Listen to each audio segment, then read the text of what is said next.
please rise for silent invocation, followed by the Pledge of Allegiance.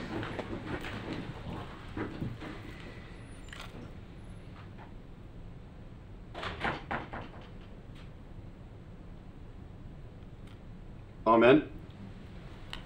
I pledge allegiance to the flag of the United States of America and to the republic for which it stands, one nation, under God, indivisible, with liberty and justice for all.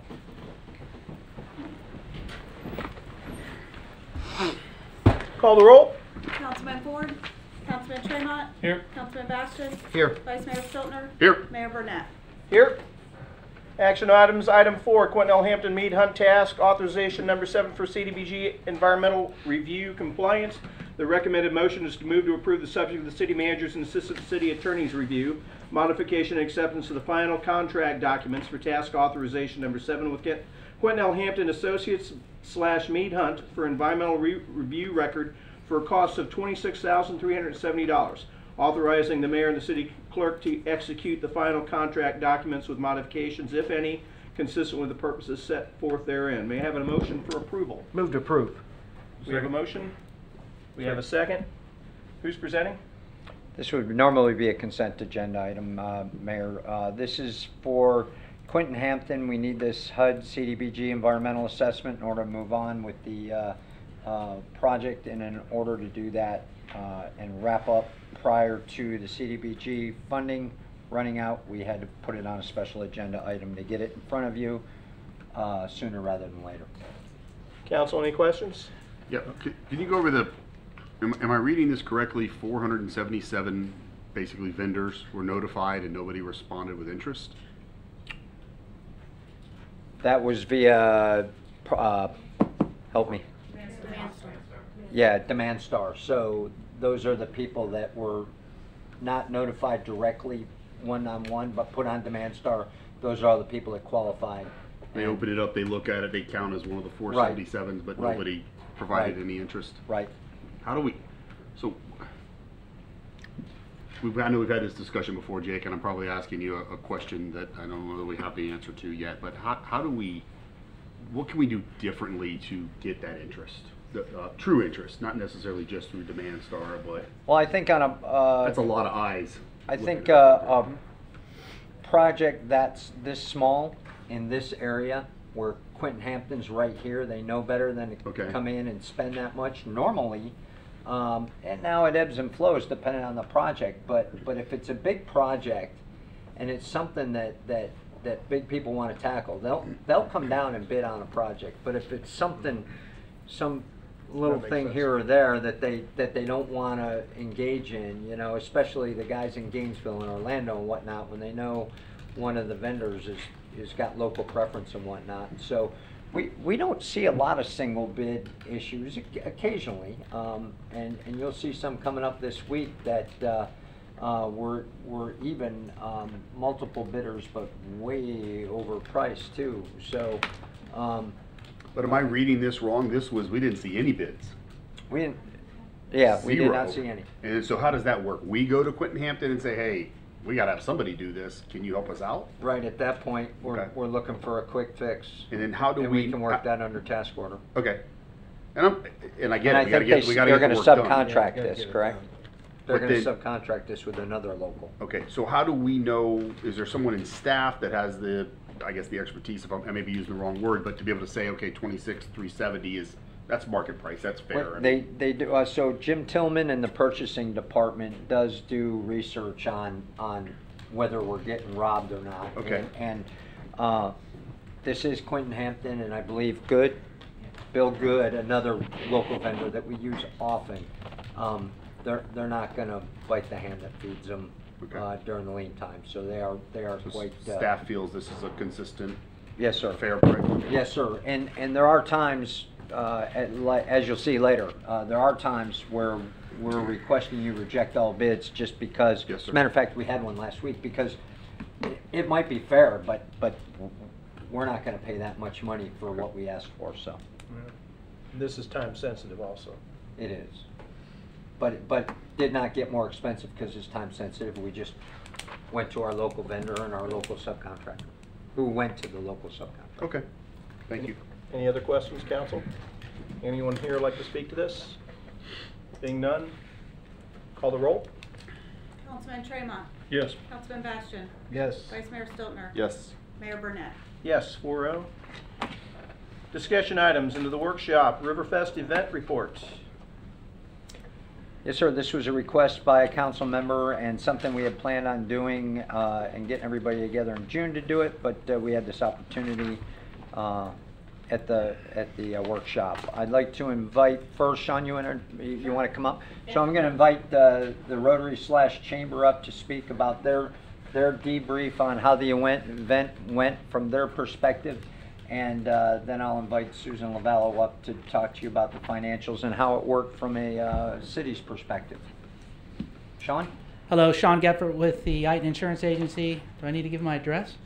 Not important. Good. Very good. First of all, I want to say thank you so much, the city manager and council, to allow us to have this event in the Parks and Recreation. I mean, in the Park Service people, they did a phenomenal job. And I can talk about it all day long, but I'd rather show you a video. We had 4 major sponsors, our presenting sponsors: Halifax Health, ViStar, the Country Inn and Suites, and Ruin Zifra. And with Ruin Zifra came a video that they put together for the event that we can share next year's marketing for the event, which we're planning. So I'll go ahead and put that going here.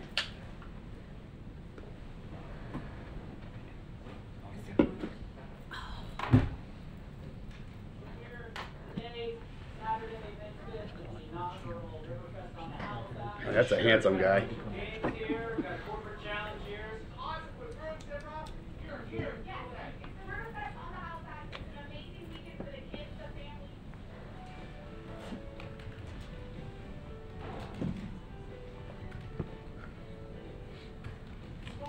I have some tissue if somebody starts crying. It's an allergy problem.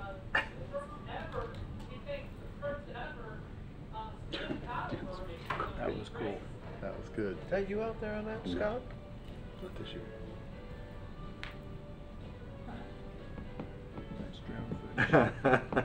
Beautiful day, it's an awesome day, a lot of vendors, a lot of people, a lot of great staff, great volunteers. It was absolutely a spectacular day, and you know, this is sponsored by Ruin Zifra. Again, coming to the aid of the community, put together a great event like this. Very exciting day, great to see so many people here enjoying themselves.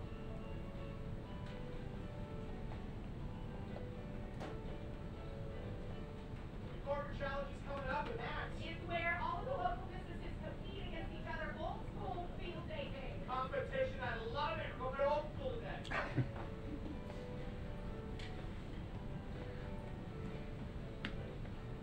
We are so glad that this is here. Can't wait till next year. And if you didn't come out for this year, mark it on your calendar for next year. You try to get a team in the corporate challenge. A lot of goofy stunts, a lot of fun, great thing. Nice job. So, it was awesome. We had a great time. We had some good numbers. Saturday, well, we started Friday night. We had just a kind of a welcoming party, kind of like had about 200 or so people there. We had live music, food from Aunt Catfish, and that kind of kicked the weekend off. And then Saturday morning rolled into our 5K and went off without a hitch. And I have no idea whose drone that was, but great coverage. Then we went into our stand-up paddleboard race, and it was an elite race. And it was really neat when one of our team members, Sandy Point, announced that the winner was going to receive $1,500, and the whole group was like, "Whoa!" And that's what made it an elite race. And the whole idea was to make it big the first year, to bring back contestants year after year.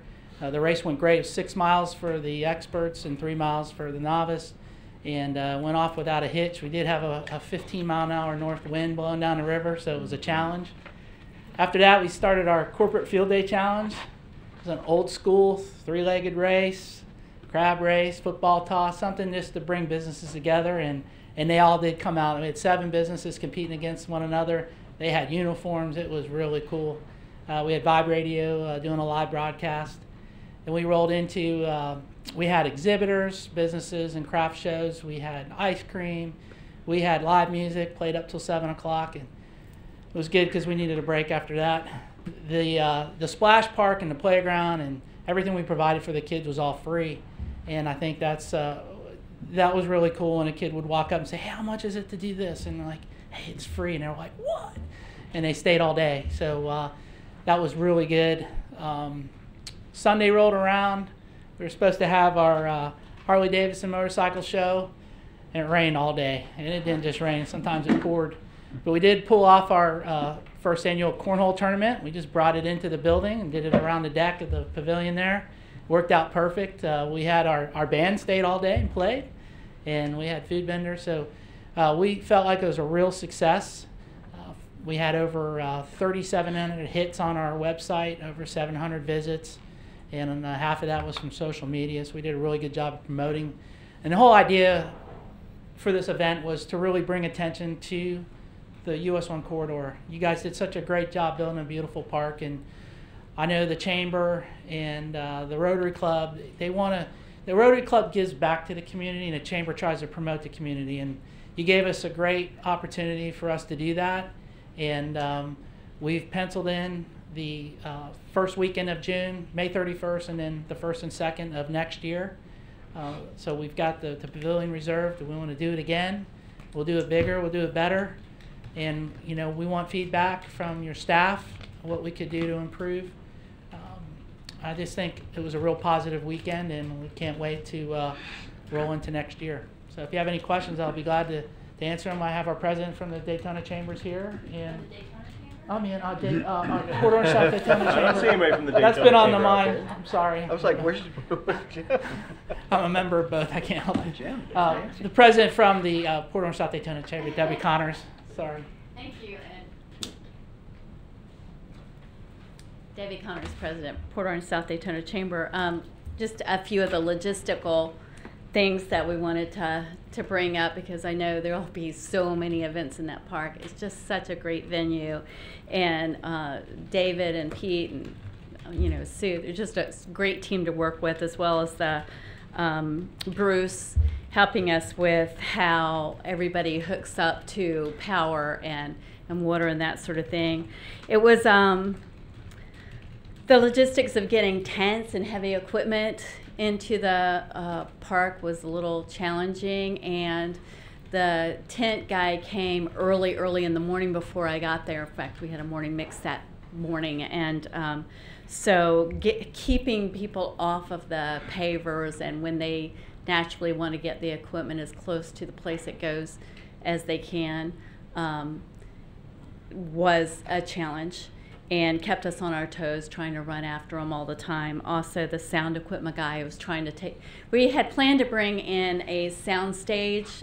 Daytona Lagoon has a sound stage, not Daytona Lagoon. Lost Lagoon has a sound stage with sound equipment and everything, but there was no way to get that, anywhere close with the sidewalks and the pavers the way they are. So, but of We're course talking the about hill. a stage that was supposed to go up on top of the. It was a bus, yeah, it was a Oh, bus. So okay. there was no way to get that in there. So When you say get it in there, though, help me out. Are we talking up on top of that thing, or just onto the event lawn? onto itself? the event lawn itself, or any of the areas around the event lawn. So, just bringing equipment in. Of course, it's brand new, and no one wants cracked pavers or anything that's gonna.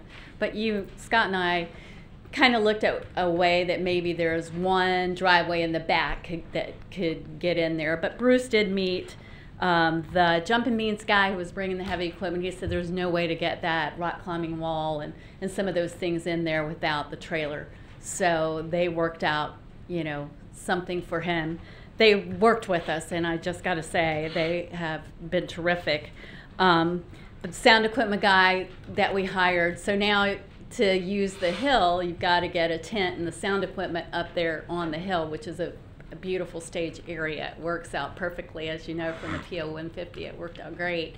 But, they're looking at easiest way to get that heavy equipment up there on top, and so that's a little challenging.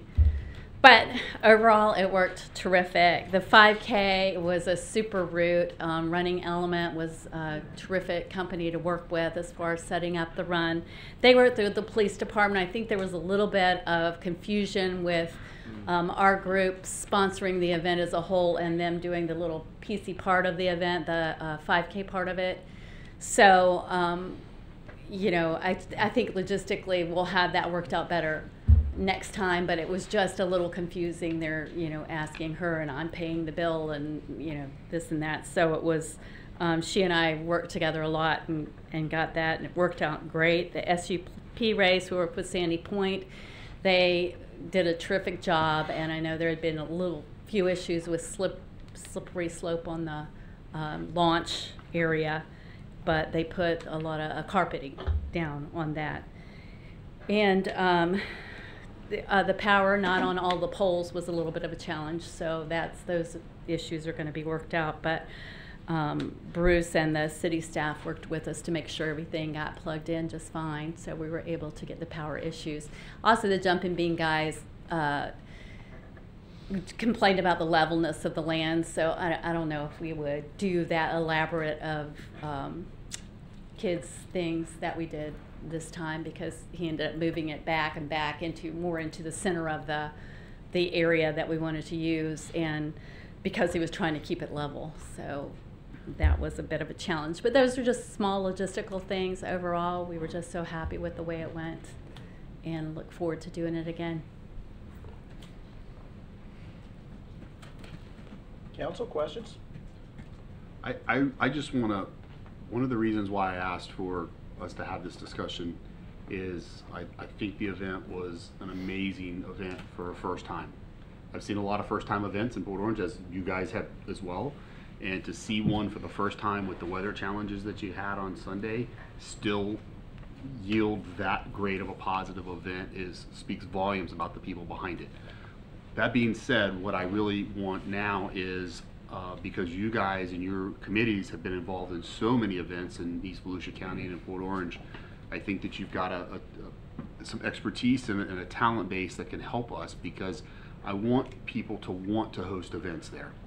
And I know that if the event venue is complex, or it's not user-friendly, or logistically it's always a challenge for this and a challenge for that, I don't want to do that. I want to address what those challenges are, and let's give staff an opportunity to provide us back and say, well, we can take, if we're worried about cracking 5 or 6 pavers, let's take them up. Let's put something else there. Let's do whatever we got to do, so that let's face it, the 56,000 square feet or 58,000 square foot event lawn, that's the center. That's the blank slate for every event, right? So that's what's unique, is that you've got that space, and every event can kind of be unique in that area, but yet you're still gonna have the same blank slate to work with. So I think it's really, really important for you guys and your committee, if they haven't already done so, as much detail as possible.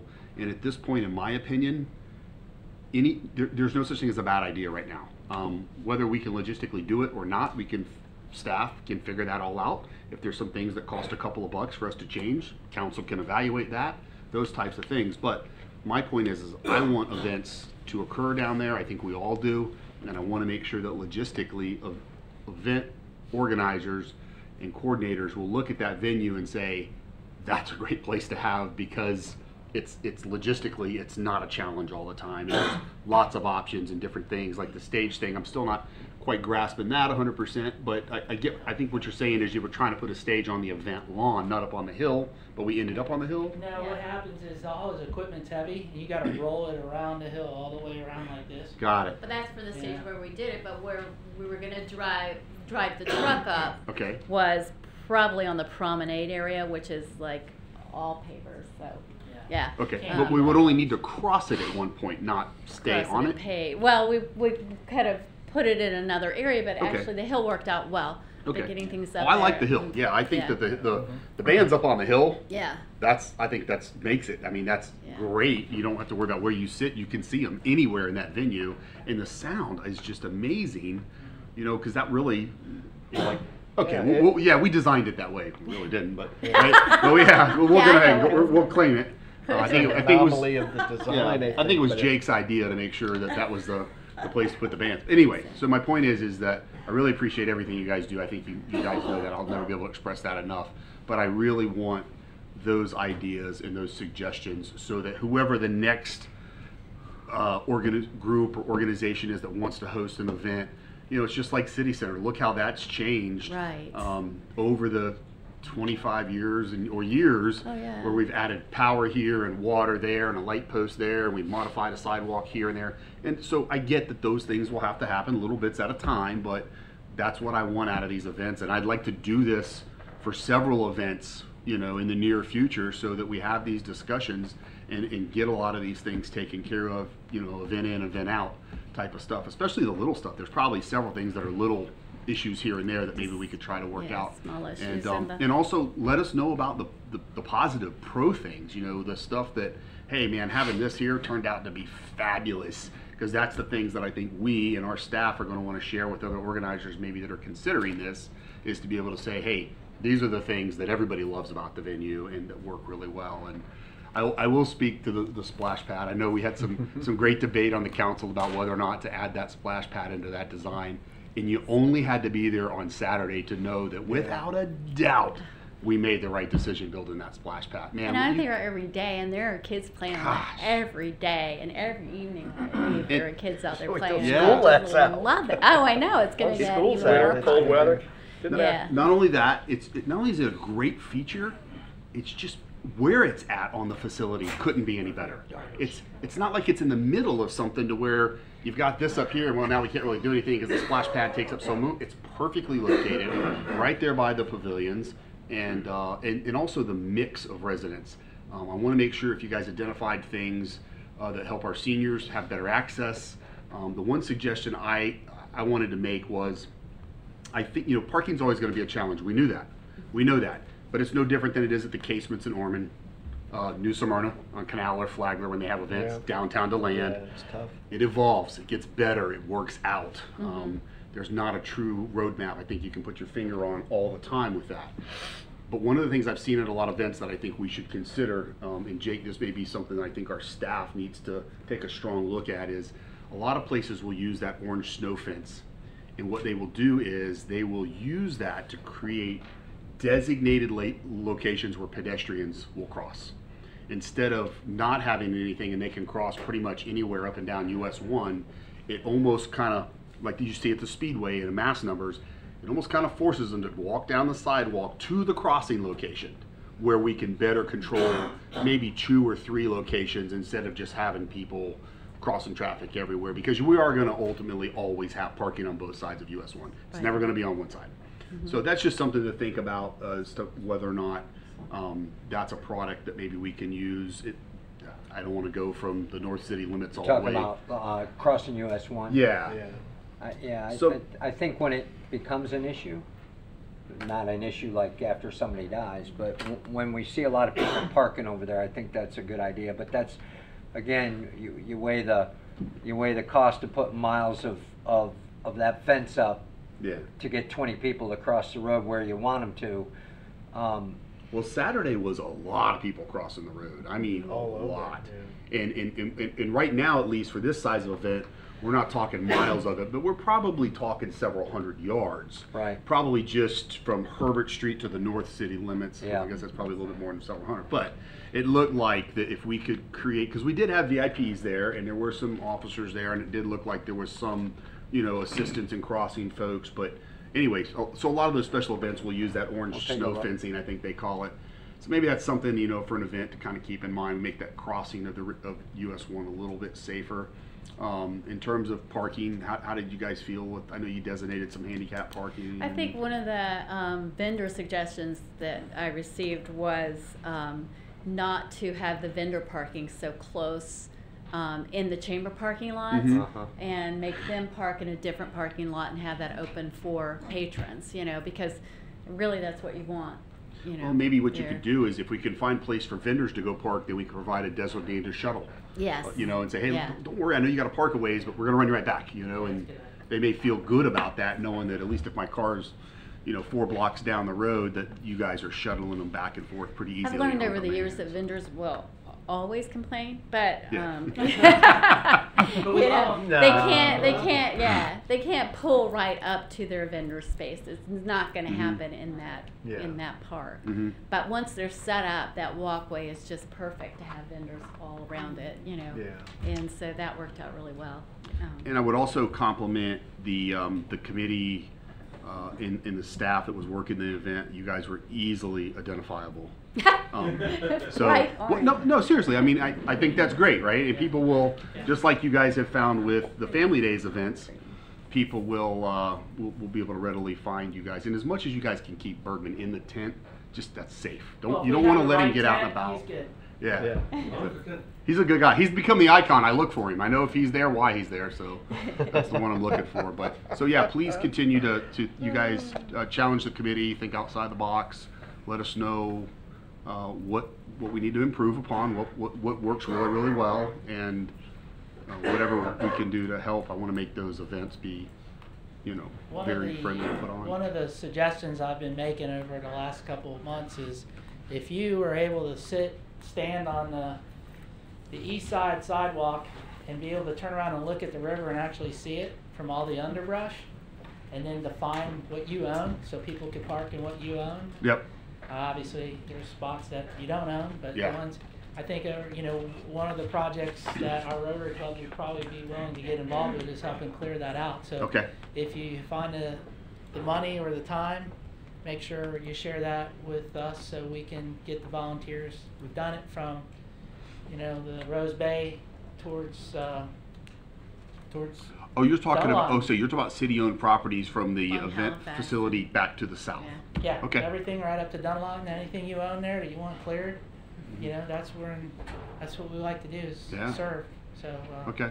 share that time with us, and we can put some people together to do a little road project. Yeah. Drew? Overall, I think it went really good. I spent some time down there on Saturday. Wanted to come back on Sunday, but then it rained, so I didn't come Sunday. But I think I'd be remiss without thanking staff. And when I say staff, I mean everybody from VIPs to police, fire, and obviously Parks and Rec. Anybody who had anything to do with that, they pulled it off, and it went over really well. So. Hats off to them, because without them, we couldn't do things like that and have them turn out that we want to do down there. I shared some of the, Scott talked a lot, so I won't pick up on it. You just reminded me of something else. Okay. Parking was a little bit of a challenge at times. I heard, not like widespread, but a few people, complaining about how far away they had to park or whatever, but that, like Sam said, that's anywhere you go. If there's a crowd and you get there late, you don't get a space, and you got to park further away and walk or whatever. So, I get it. Like I said, I'm looking forward to a lot more events down there. Susan, how did the lawn hold up with all that traffic and people? Did we do a lot of damage, or are we okay? Did we? Okay. I'm sure this rain probably helped and hurt a little too. All this water. So, but that's all I got. I appreciate what you guys did, and obviously what the staff did, and the people showing up. It was great. We still haven't even heard from our staff on it. Yeah. Chase? Yeah, congratulations. That was a great event. My family and I certainly enjoyed it. One of the things I'd like to, I'm kind of getting in the habit of asking all event planners coming up is asking the question when they're putting the events together: is it special needs friendly? I volunteer with a lot of different organizations, and these are events that we want to be able to bring them to as well. Is there something for them? So just something to consider when we're planning these events. And I thought this one was very good. My boy had a blast, and people that were working on the little jump bungee things, they were just so patient with Jacob. So I mean, it was. That's just a group I'd like to start advocating a little bit more for with our events that we do. In addition, you can never pick the perfect date to have this, but just so you have a heads up, next year, that's graduation weekend. The Yeah. same one we did, or the Next year is the one that you're planning for next year, is First to graduation say. weekend. Again, you're never gonna find the perfect one, but just just a heads up, Yeah. so you're aware of that. But I thought it was fabulous, and Scott touched on a bunch of phenomenal points to make, and to point out that being a first-time event over there, always things to improve with. But what a way to start off. So well done. Thank you. Well, Jungle Riverfest. Yeah, good event. Enjoyed. It's over there. Clearly, I think you've discussed in the underbrush and the like, I assume it's going to be about parking. The major problem with events down there is going to be parking. Now that should be improved as we move into further phases of Riverwalk. We do have quite a bit of land there, but one of the things we need to really do, especially pieces of it that had not yet been designated for any purpose, on a temporary basis, use them for parking. And they'll be right along the Riverwalk itself as we move down the phases, which should start, I believe, shortly. So, and the other opportunity may be across the street, across Ridgewood. There is some land in the back in particular.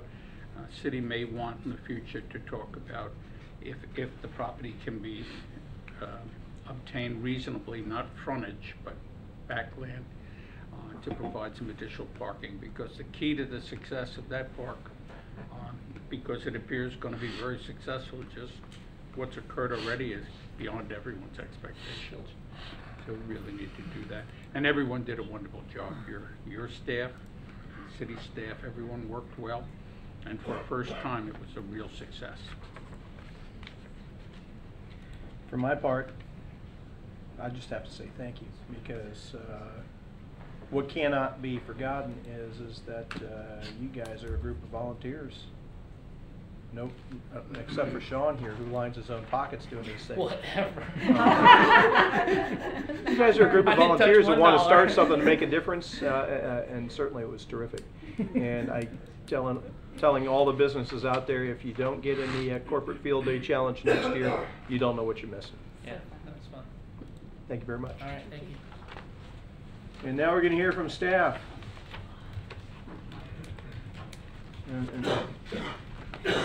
Hopefully she's going to divulge who was responsible for Sunday's weather. That's not my job. That's on the chamber. The weather is definitely not my job. Susan Lavala, Parks and Recreation Director. We too think it was a great event, and we have also learned a lot as every time we use that site. But I've provided a memo, I believe it's in your packets, to Jake about the cost. And the cost, the 50% cost, which was in the contract to the chamber, was $3,865.88. It's all broken down for you. If you have any questions, I'll be happy to answer those. One thing that staff is suggesting is if instead of using a dollar amount that we use hours, this posed a problem for our police department on the way they do their time cards, and it made it kind of difficult for them to get to that 50%. So they incurred 2 more hours basically than 50%. So if we can maybe look at that and make an adjustment to that contract to go on hours, 50% of the hours instead of the dollars, that would help us in our bookkeeping. Everything has to be done manually, so all of our fees are set up, and so when you do a cost, we have to manually go in and change every single fee, which is not something we really like to do. So because it leaves for some errors, for human errors, and so we'd rather just do it on the hours, if that's possible. That's in future contracts. If we could, yeah. Yep. That's how we do the Family Days contract, just so you know, it's on hours. Mhm. It just helps with the timekeeping. This is us learning how to do it better as we do it. Yeah, so Debbie alluded to the issue with the 5K race. Running Elements did the race. They actually signed a contract with the police department, so they paid the full cost for that. So that wasn't included in the 50%. Okay. As far as the site goes, you know, so one of the rules that we have is we're trying not to put vehicles up on that concrete in the grass for a lot of reasons. One, there's not a lot of turnout. You'll see all the black that gets on there from the tires. And it would be okay if we only did 2 or 3 events out there a year, but when you have to turn that place over for another event the very next day or the very next weekend, So we had a lot of rain at this event, right? So think about if we would have had that stage parked up on that grass, sitting in that water for 2 days with the weight of that, what kind of damage we would have had, which is fine. We can fix it. But there's a cost, and then there's also an appearance to the next person. If you notice, like at City Center, most everything's on pavements. The stuff that goes up on the grass is usually a tent. You know, we can do whatever you all want us to do, but know that the way we're turning it over is the usage. We're already seeing a lot of wear around the pavilions. We're already seeing those types of things. It's going to be impossible for us to keep turf down in some areas. We'll look at other things we can use. Start popping out brick pavers. It changes the whole aesthetic of the place. But we already had brick pavers that are breaking from vehicles, and it's over a driveway, so we expect that to happen. But again, we'll maintain whatever we have the budget to maintain if that's the wish of the council. But those are some of the things that we've thought about. We will work with some of the groups like we had to with Jumping Beans to get certain items in. But again, everything's great when it's dry, but once we start getting a lot of rain, it changes everything. And the damage we can incur, it could be a lot. So, but that's really it on the logistics. Parking, Halifax Drive, Halifax Drive, Halifax Drive, tons of parking. I came at 2 o'clock on a Saturday afternoon and parked like very, very close. And I didn't have any special parking or anything, but I just pulled in and the whole road was empty. So people are driving in US 1, they're seeing the park. We had Ocean Avenue closed. So they can't turn, they turn it, it's full, they don't know where to go. And we blitzed it a lot, but I think education, and once people get used to going there for events, I think that we'll be able to handle some of those other issues. And I think that kind of relates to the point that you made earlier, is that, of course, the parking lot was full before one person arrived because all the vendors were there. Right. We need to do something with the vendors so that there is more accessible parking for people. But it was a very well run Something we can event, play with. and we'll be meeting with all the departments in a meeting in the next 2 weeks to discuss what we've learned.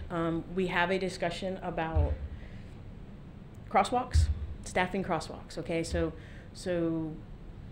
we have events that pay full price for the event, and we're staffing crosswalks.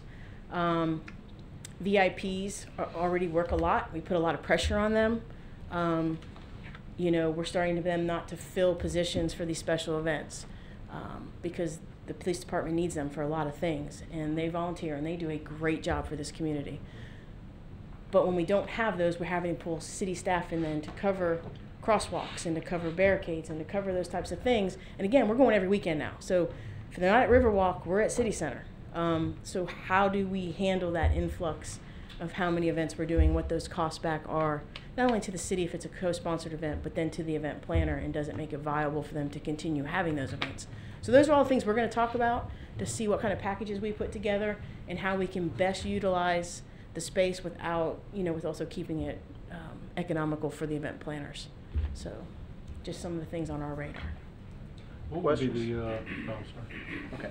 Chase, questions? What would be the challenge, or if not a challenge, to pave the top of the stage area? Well, it's paved. There's bricks on the top, but to do the whole hill, I still. The whole top of it is? I don't yeah, know. It's not grass on the top. He hasn't performed up there yet. Yeah. Yeah, and it's paved all the way up. I don't want to pay the fees. This is getting the stuff up there, right? Yeah, and of course, you know, the quickest point from A to B is a straight line, even though you can go around in a circle. And we may not have built it that way if that's what we built it for. Yeah. But the Yellow Brick Road was supposed to be a meandering walk up to a beautiful iconic feature. Now that iconic feature is the Band of the Week. Very good. Very good. So, I like it. I think this is also kind of a way we are as a society. We are so technologically driven, instant gratification. If it takes me a minute and a half to make a walk that should have taken 30 seconds, we're really up, you know, we're really up in arms about things like that, and really we shouldn't be. And I just want to make sure we remember we have partners on this site. So, you know, the Chamber also hosts a lot of events in their pavilion. And so when they do events on a Saturday, that parking area is reserved for the Chamber's guests that they're renting to. So we already lose those parking spots. So parking is definitely going to be something we have to address. Size events is something we're going to have to address. At some point, we're going to have to decide as a city is do we want to have events down there with 20,000 people, or do we want to limit that to X amount of numbers and move the bigger events back to City Center? I don't know what the answers are, but I think logistically it's something we definitely have to start talking about. It's nice to have options. Comments, questions? Yeah, Jake brings up a great point. One of the, we looked at this project for years on blueprints and paper, and we hashed everything out, and we had all the, that's all great, and you think, man, we've got it covered, this is going to be great, and you build it, it's beautiful. And then you hold events, and you're going to find out, well, you know what, this actually works better for this or that or whatever, and so that's a perfect example, and that's great, that's okay. That's why we want to have these meetings and discussions and figure out, okay, how do we modify it and tweak it and make it the best we possibly can. And so it's an awesome, awesome venue.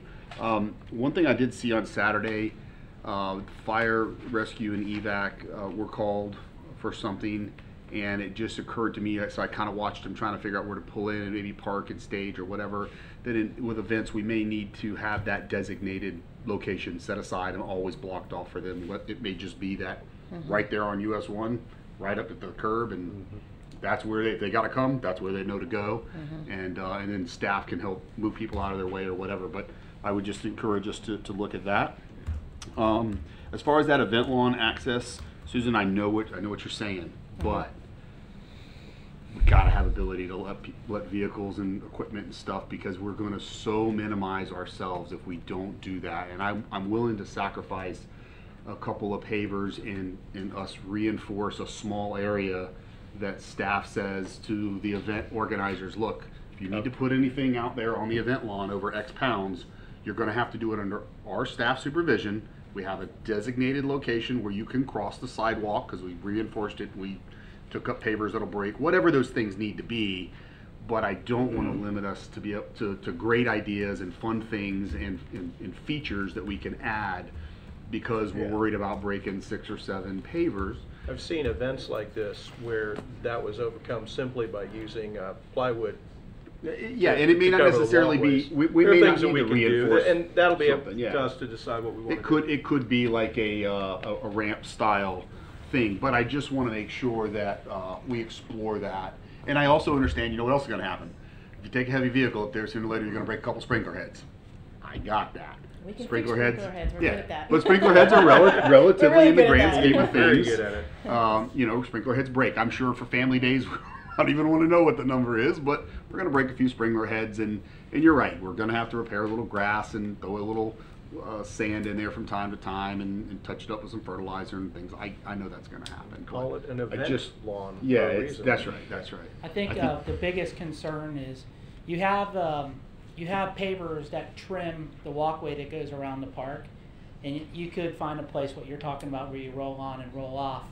But what you cannot do is put any kind of vehicle on the patio on the river, because whole thing is pavers. I agree. And I the agree 100%. gets pressed now, it's a trip hazard, and I think that's one of the.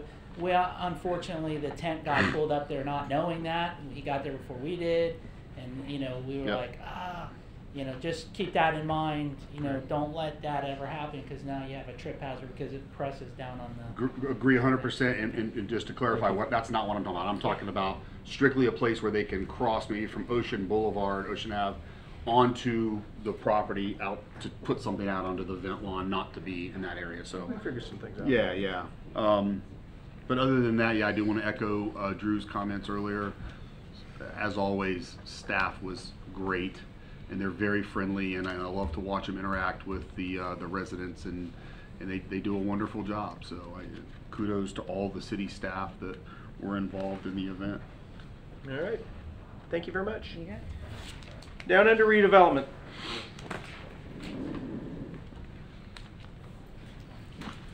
Sir, while Tim's setting up, I'd like to introduce to the council, you've heard Penny Cruz brief you many times, but I don't know if you've met Melanie Schmatzer. She is one of the, stand up please, Melanie. She's one of the people that works hard up in community development. She does anything Tim and the crew ask her for, and anything I ask her for that may or may not be community development related. But she's responsible for a lot of the graphics and maybe imagination and ingenuity that goes into some of this stuff. And I don't know if this is her project, but she's always got a smile on her face when she's working on it upstairs. Melanie, can you come up here for a second, please? Yeah. Remember that song I told you to remember? Can you make sure she knows that's Susan Lavallo's seat? Yeah. No, I mean right here. Right, you have to go up there so the camera and I can get up if she we're on needs to. TV. There you go. Your first trip to the to the hot spot there. My first council meeting too, so Very good. thanks for having me. Welcome, absolutely. We're glad to have you, and I'm sure we'll have chances to beat on you in future meetings. Sounds good. Thank Thanks. Sorry about that, friend. Good job, Jake. No, he's not. Hi, Tim Berman, Community Development. Basically, this is predominantly down under here. Just for context purposes, it's the area, it's in the River District, first of all, to start with then. It's generally the area basically under the bridge on Dunlawton Avenue, pretty much between the Halifax River to Peninsula Drive. It's also within one of the districts within our CRA, so as we get redevelopment in there, that's redevelopment toward the overall CRA.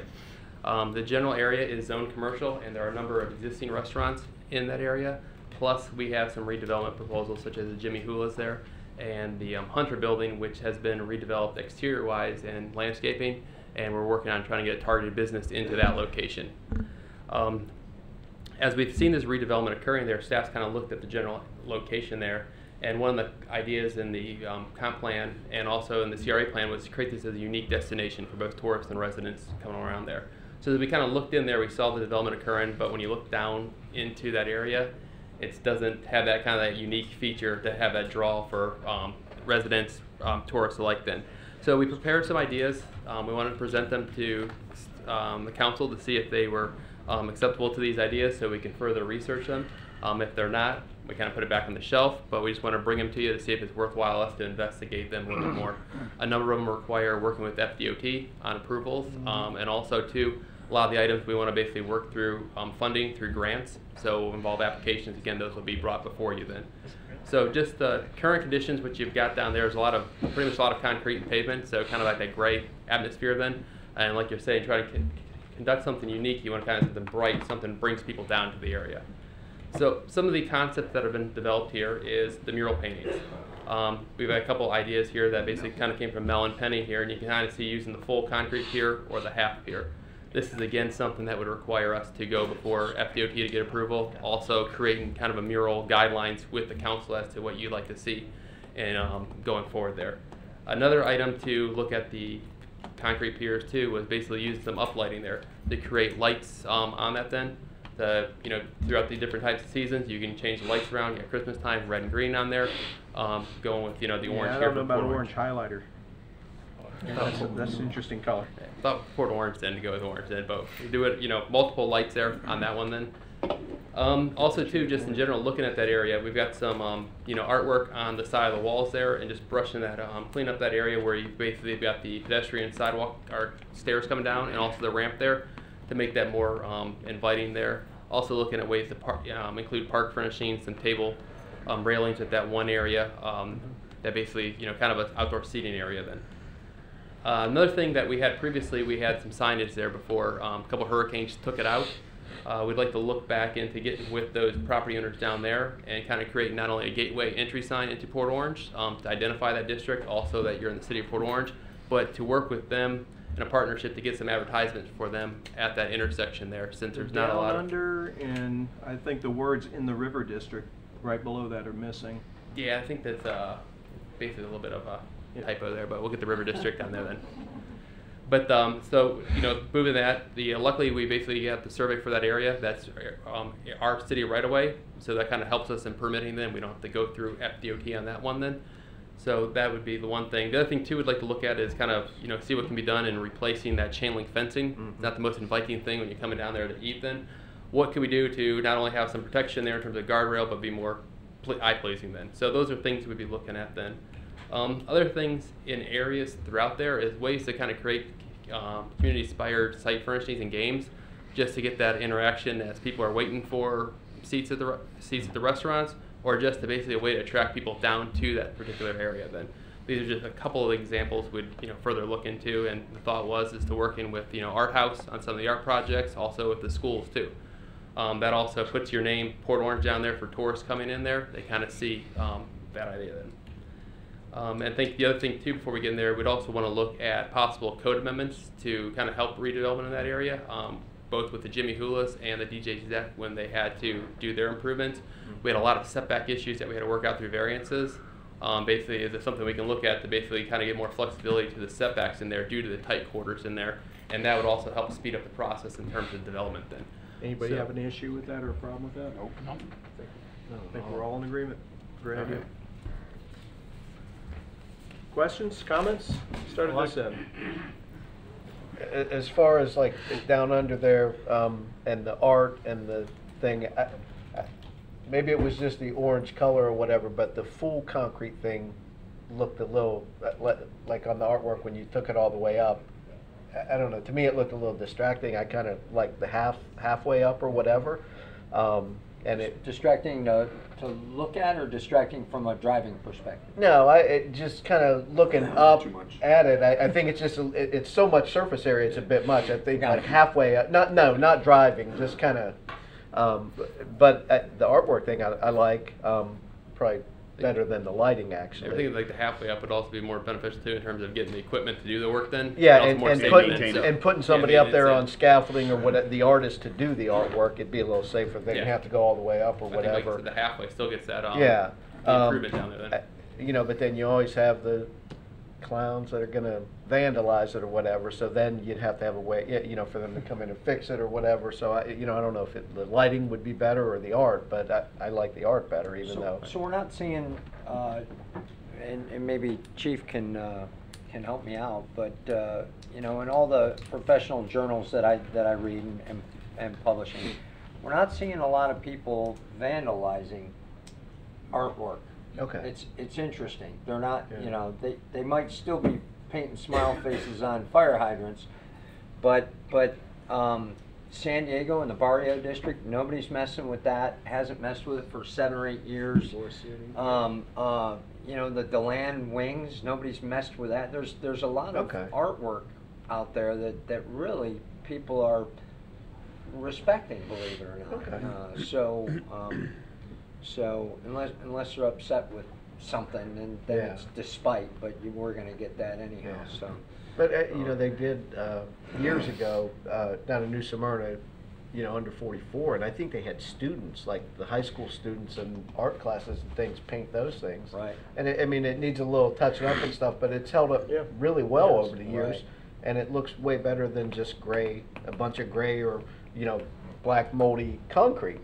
Well, I think that's the great point. I mean, what we're trying to do is create a sense of place down there. Yeah, so stuff like that would be great. Definitely getting rid of the chain link, either a vinyl fence or guardrail or something more attractive is definitely needed, because that chain link is in bad shape. And to me, I always wondered why the signage was never replaced. The four corners, our deck down under, their sign was there, and then after whatever hurricane, it was gone. And I'm like, why did the sign not go back up? So, I like that stacking sign is pretty much the same as it was there, maybe a little more fancy, but yeah, that looks good. Scott? I think great ideas, great points. I definitely concur that that's a unique place that requires some flexibility in terms of setbacks and codes and things like that, and we've got to keep that in mind. And I think we can do that and still have a really great product down there. We already really do. My family and I eat down there quite a bit. It's definitely not a shortage of people going down there to partake and enjoy that area. Obviously, the big thing always down there is parking. Always. What can we do that whole side along the south portion edge down along the road, where everybody I think I got to fold up. Where everybody perfect. They park there now. They're back in the so they're going to park there no matter what. Is there a way for us to do something to improve that? So let's just go ahead and concede that's parking. But what can we do to make it a little bit more organized? I think that's one of the items that we're going to be continuing to look into is basically making that whole area. What can be done to make that additional level it parking then. and- Yeah. or Like hard angle pack it parking and- and, yeah. okay. Yeah, 'cause right now you basically got to park down in the, Talking about adding more stuff. on the angle there. When you Yeah. go in there, basically what makes it more head-on parking there, or more easy to access then, and then, you know, that whole length. And I think it's one of the things that we're going to look into there, that whole corridor, what could be done with parking, and then kind of use that to, you know, we do the improvements onto the that fence area then. Okay. That's one of the things that we'll be, you know, continue to look at as we develop this plan then. And then this drainage that is this retention area that's underneath the bridge, where does that ultimately go? What's that? Basically, yeah, I mean, we've got the, one of the, you know. So is public it plans- necessary? I mean, that's, you know, we can, you know, look into that then. I mean, that's the intent of what's basically to be, you know, look into that there too, to see what modifications could be made on drainage.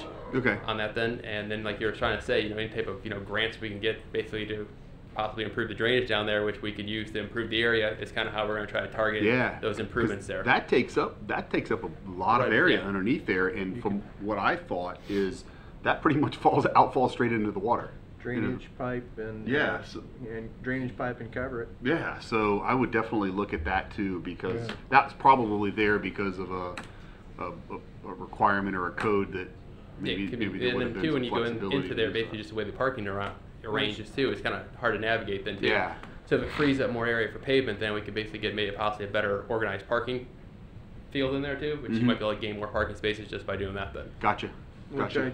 I think you may lose a handful of parking spaces when we start talking about these little minor improvements in the pictures that you're showing. So all the parking need that to we can gain. Yeah.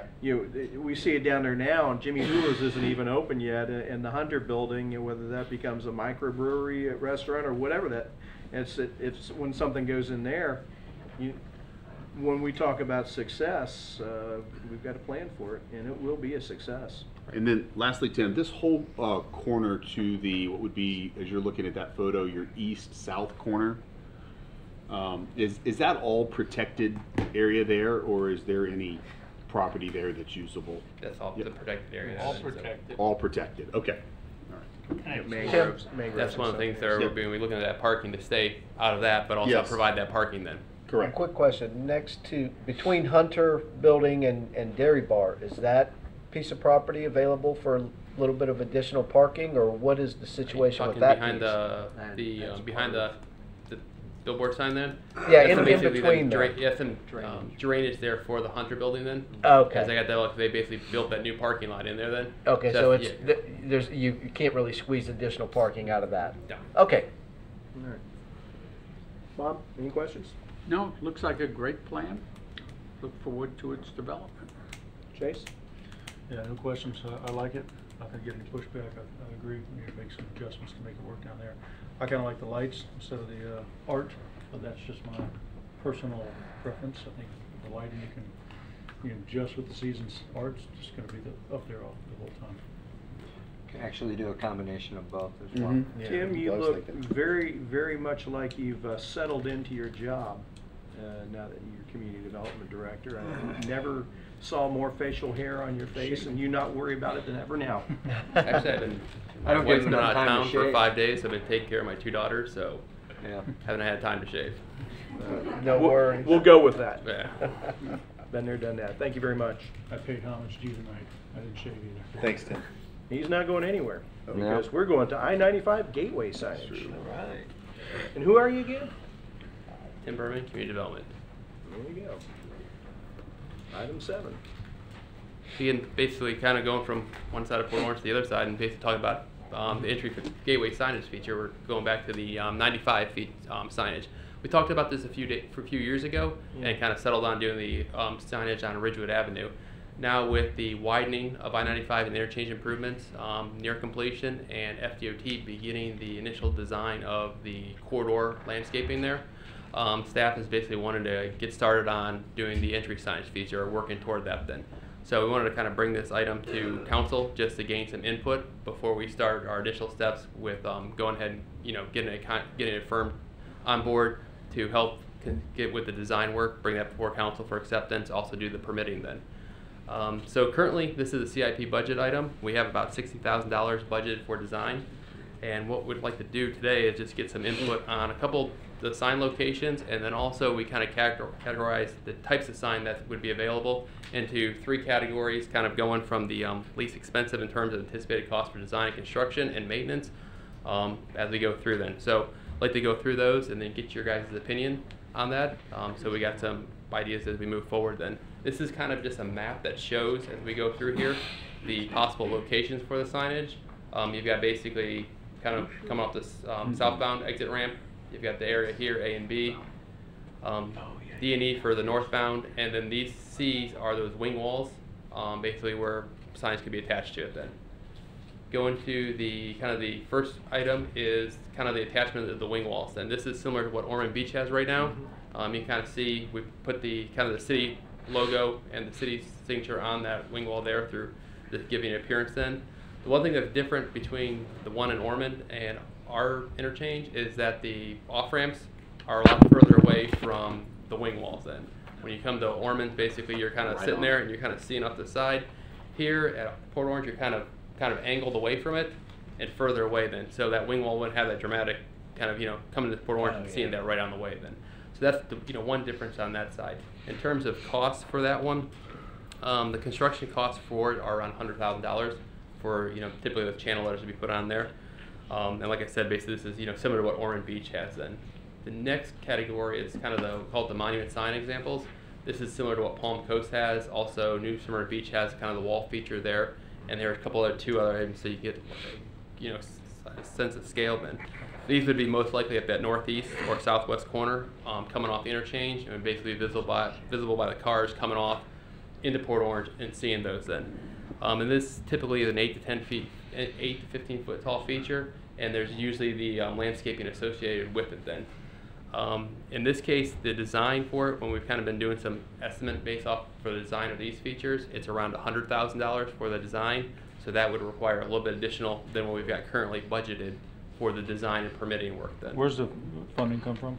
What's that? Where's the funding come from? We've got basically it's in the CIP right now then, so we'd have to add additional money possibly to CIP depending on which sign type we go to then. I think, basically, and then this would be the, so we've got these as the second example, and these would go kind of off to those locations that we, showed off the exit ramps then. And they'll Scoot back to that one just for a second. The one in the lower left quadrant where it's a kind of a wall mural. I'm not fond of that because it doesn't have near the greenery that the others do. I think that whatever we do. Which one, the New Smyrna? I like a more natural look with the greenery, whatever it is that we do. It does say New Smyrna, right? It started out with it. Yeah. Whatever with the landscape? It was there when they first did it. There was a massive amount of landscaping, and it just never got taken care of and got destroyed. Well, we certainly don't need that. Yeah, so we would want to kind of show the different types. You got the the wall with the monument sign in it then, or just a plain monument sign like you got the other features here. Which one you more preference in. And then the third item is kind of that iconic sign example. This is one that you'd basically not only see when you're getting off the highway, but also as you're driving on 95 through Port Orange without stopping, you would still see that and be able to recognize, hey, I just drove by Port Orange. You'd see the latitude thing from Nova Road. Again, these ones basically, for, increased costs in terms of design on that side. Plus, you have more of an increased cost in terms of maintenance then. Yeah. So these are kind of the three sign types that we have here, or we see basically other examples on 95. We also had basically some previous workshops where kind of the intent was given to staff on, basically use of solar as the source for these, graffiti proof, using simple low maintenance landscaping around these areas then, trying to tie it back to the history of Port Orange, and also using more natural materials, stone, coquina, and rock and stuff like that then. So we'd kind of consider those then. And like I was saying, we're just kind of looking for, as we get ready to kind of gear up here, just kind of what council general intent is or input on what type of signage they're looking at for that intersection, so we can kind of prepare those documents better. And then, like I said, we'll get a contract, firm on board to come in here and speak more to the design of the sign and what you're looking to see then. And again, these are just the, the general locations of where that could be located. Can we mix and match, Tim? I'm not saying I want to. Yeah. Keep in mind. Well, coming southbound, you have that pavilion sign that Nora and Downs helped me trim those trees, so it's very visible there that it says Port Orange as soon as you come off that south ramp, Yeah. but nothing coming northbound, and after you pass that ramp, there's nothing, so.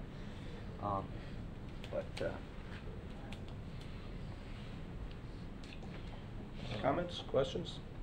I kind of like, I like what Orman did. It's clean.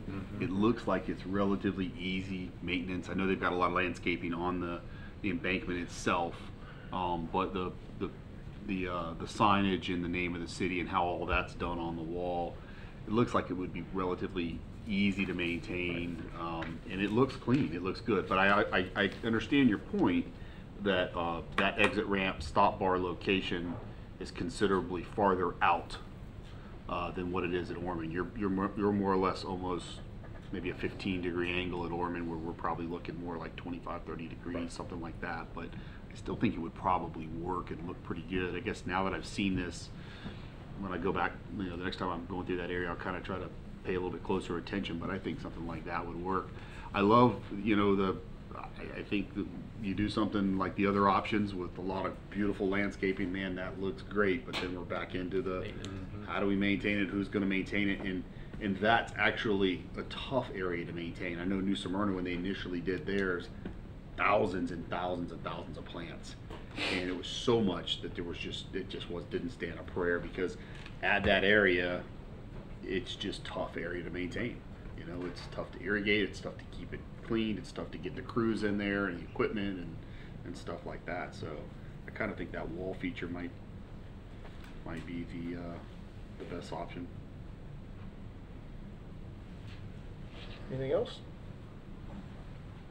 I don't know. For me, I think keeping it simple. Anytime that we can incorporate landscaping, I'm all for it. Complex landscaping, I'm all against it. The more green, the more simple you keep it, the less maintenance, and the more natural it looks. You can spend a ton of money on flowers and they look great, but we can spend a ton of money on a lot of things. But I just like we said, FDOT will be basically doing that landscaping down that whole corridor, similar to what we've got in Orman there. They'll be responsible for the installing and maintenance of that. Then we've also got the Dunlawton Median project too, which will landscaping in that area. Then, so if it's just with this, there's gonna be a lot of landscaping in that area. So the signs on the wing walls might just be the final complement to that area, that whole area. Then. So Tim, I like the wing walls.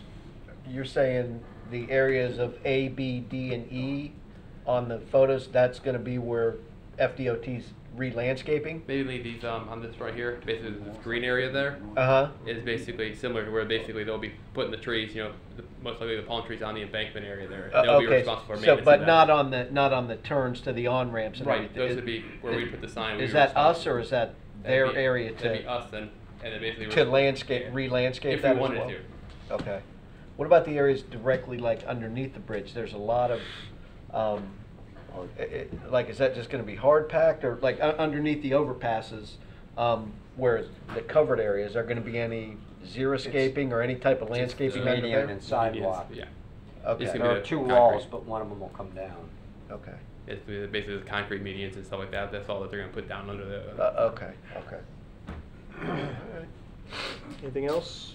Any other direction from us? We good? Sounds like wing walls we'll see is where we're going to direct our efforts. Yeah, and you said wing walls were the lesser. Basically, everything less expensive and basically less maintenance. But they do stand out. Less design. I think we'll be looking at basically how to make a impactful design with that wing wall, the sign that we put in there. Nice, thick font. Thick font. That you can read during the day and night. And uplighted. Yeah, definitely lighting for with nighttime. solar. Yeah. With an arrow that points to the river district. You guys are catching up. Neon, blinking. Let's not push. LEDs, bright. Thank you. Thanks, Tim. Monthly financial report.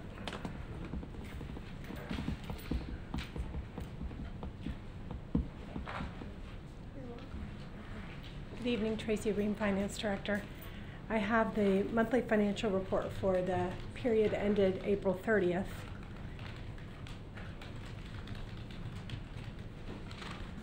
So here's the general fund. I'm gonna use that. There we go. It's a little bit larger. So 58% of the year has passed at the end of April.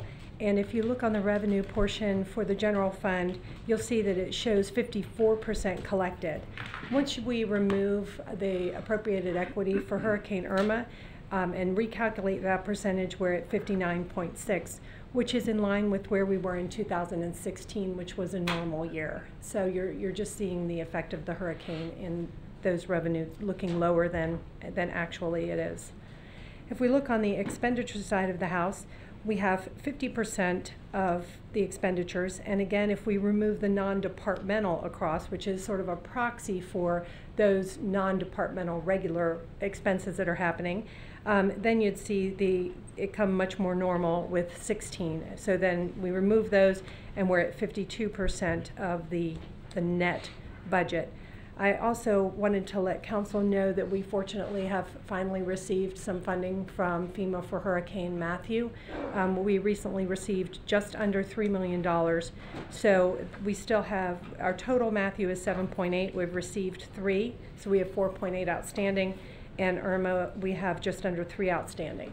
So we just received $3 million? Yes, we did. Did the check clear? Yes, it did. Just wanna Actually, make sure. it's directly wired into our account, so we don't even Oh, have to run nice. it to the bank. Thank you. It's Perfect. Yes. What's That- the that timetable on the helps. rest? To start. We continue to Curiosity. meet their requirements for additional supporting documentation. So at this point, I can't really say when Neither can their they. How requests can would we? be satisfied. But we continue to have a back and forth. So I'm very pleased that we did receive that, particularly in advance It's a of good this sign year's that hurricane something's season. getting figured out. Yes, yes, it certainly is. So now if we look Good dialogue. at the 109 fund, it's very good timing. If we look at the 109 fund, we can see that this fund has already met 92% of its budget. So this number here, this $1,139,000, there's been a lot of building activity in this, and our expenditures are kind of in line with where we were last year. This 408, this 734 in net operating of 408. If we go down to the bottom line on this, we're showing $422,000. Slightly less than last year, which was also a banner year. So this, if we look back to 2016, this is a much more normal year. So we're just seeing a lot of activity in the building fund. Again, it's a very variable fund. Take a peek here at the water sewer fund. We have 28 cycles in each one of these years that we're looking at, which is nice for comparison purposes. Per cycle, we're generating $491,594, very similar to last year, which was $494,000. Our expenses here are very in line with where we've been over the past 2 years, with $7,491,000. Our projects are a little bit higher this time. I believe that April had some project activity in the historic section of town, and so we'll see here the bottom line is we have $333,826 after transfers. The big difference between this year and last year is here this transfers out for debt services, which is about $225,000 more. Everything else is pretty much in line with the prior 2 years. Here's our solid waste fund. Here we have revenue of 54% of the budget, which is $114,000 more than at this time last year. And our expenditures, right here, this operating expenditures are $3,560,000, which is just $54,000 more than last year. So our non-operating is pretty much pretty small and hasn't changed a whole lot. So, but when you have increased revenue of $114,000 and you have only increased expenditures of $54,000, that's resulted in a more positive picture. This $141,000, those two netting out, has given us a revenue exceeding expenditures of $141,000 versus $73,000 last year. Here is our drainage fund. So the big difference in drainage is the revenue that has been increased this year. This last year to this year is about $551,000, almost $552,000 more than at the same time last year, collecting 94% of the budget, very much in line with the prior 2 years. Our expenses, our operating expenses are also they're in line with last year, just about $10,000 less. And if we look at the bottom line, we have revenues exceeding expenses by $1,733,000, which is primarily revenue driven. That's a $567,000 increase over last year. So it's primarily revenue. We now have the golf course for April. This is again a consolidated picture. You're used to seeing this similar balance sheet. The big difference there is, of course, and we'll be talking shortly about the loan pool. So about half of that is $1,729,000 of this advances from other fund is loan pool. Balance being, of course, from water sewer fund. And here's how the golf course has been doing. So the golf course has they've reduced their overall, if you take out the restaurant this year, that would be $877. So if you move these top three, you've got $877. So that's about $30,000 less than at the same time last year. But they reduced their operating expenditures even more to keep their bottom line pretty much the same. So you've got an operating income at this point slightly better than where it was at last year. And here should be the graph, so you can see the rounds. They've shifted a little bit from, the rounds are slightly less than last year, however, about 1,000 less than last year, but that is really a greater reduction in pass rounds than paid rounds. So I think that's contributing to the overall profitability. It's actually good news considering we had as cold a winter as we had. Mm-hmm. And so this is the statement from Kemper. I have not yet received the information from the Y, but it will be forwarded to council when it becomes available. Are there any questions on the financial report? Questions, comments, anyone? I don't have anything for it, no. Nothing? In that case, let's take a brief recess before we get hot and heavy in the budget. Okay. We'll be back in 10 minutes. Okay. I couldn't wait. And I know it, I could have held it. Sorry for the delay. I was on a 6:30 time frame. That's okay. We were still on the first item when you finally got here. So. It's a softball.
are back.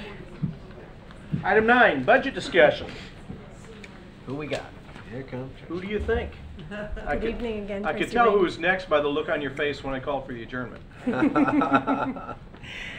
So we now have a budget workshop for you focused on the general fund. The goals for this evening are to give you an overview of the budget, continue our discussions from the last time to obtain council guidance, talk about the uses of fund balance, rollback, and unfunded items as we currently stand. With the caveat that we are very early in the process, we are still meeting with departments and our overall software is still open. So, but anyway, as an overview of the budget, so I've tried to break this down in a manner that is easily understood by our citizens. And so we have an example household. And so that household has wages of about $35,000, some of it from income revenue from both wages as other revenue. So I would say, you know, a gift or interest or some other source. Gambling. Annually. Gambling. Gambling? Well, Yeah. could There be. you go Could again. be. Could be. Just saying. And they also have expenses. So for things such as grocery and housing, insurance, utilities, transportation.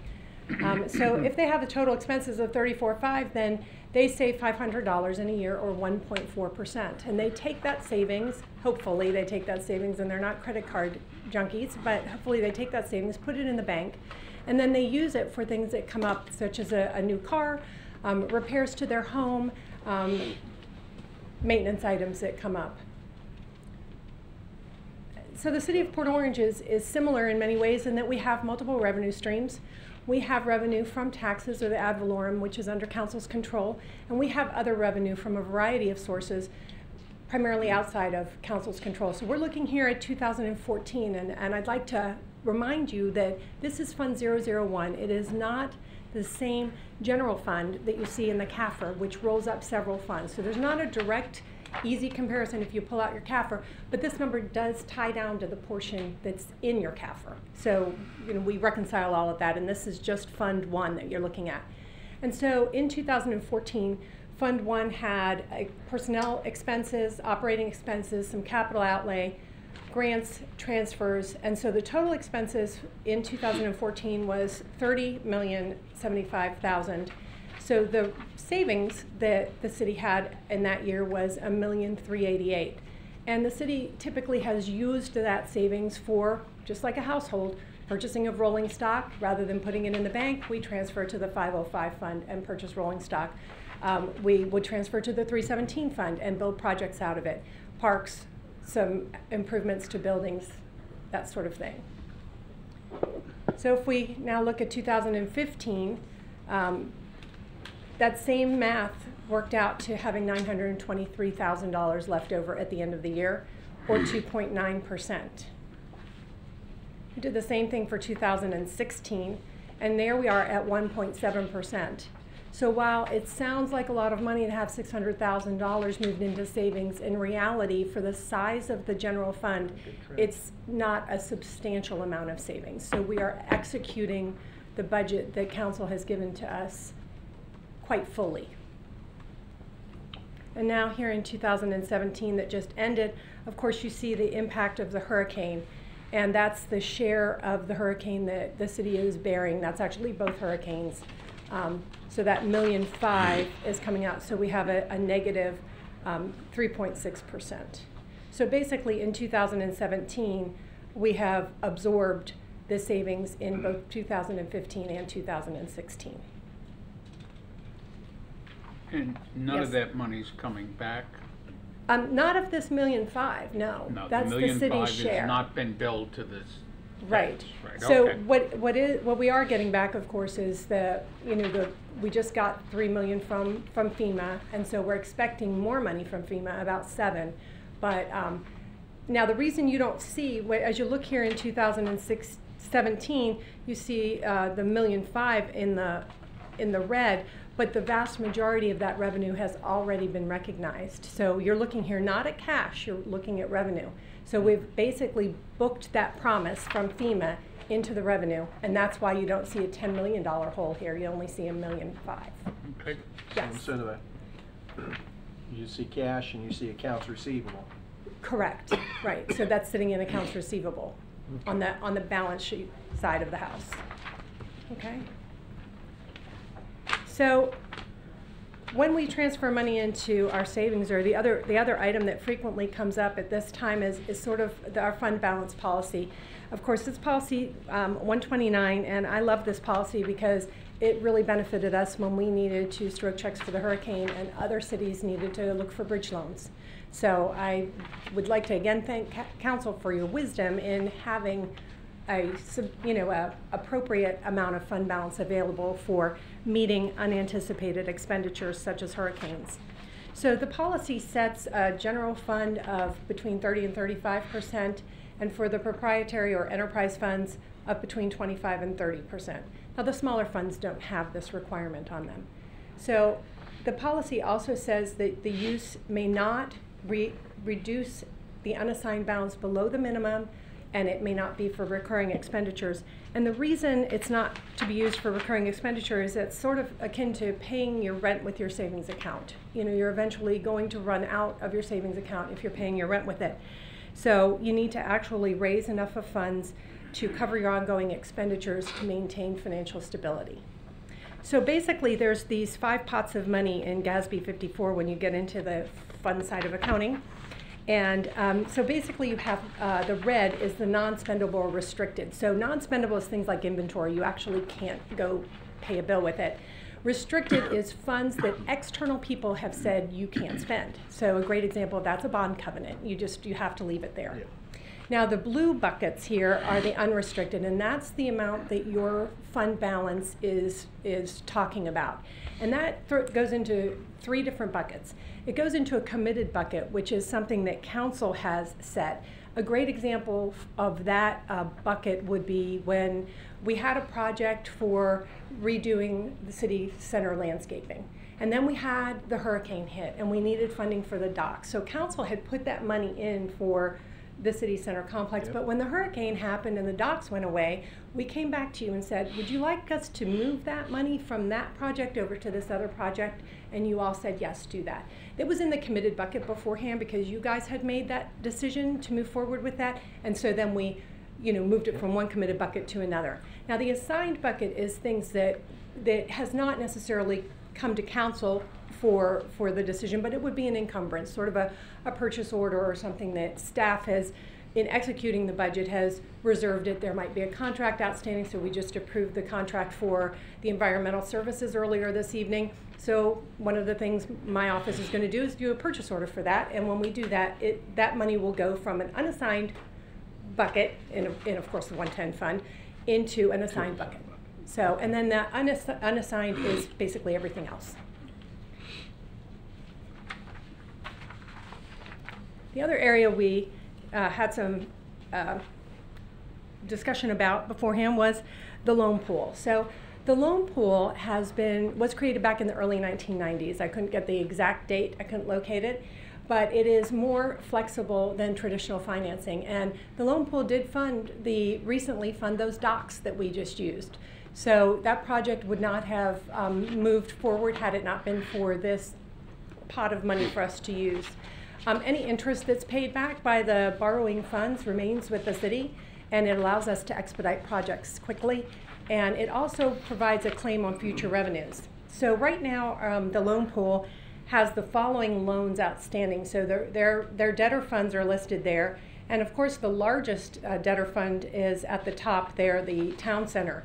And basically, this loan is financing the bond that is being carried by that CRA.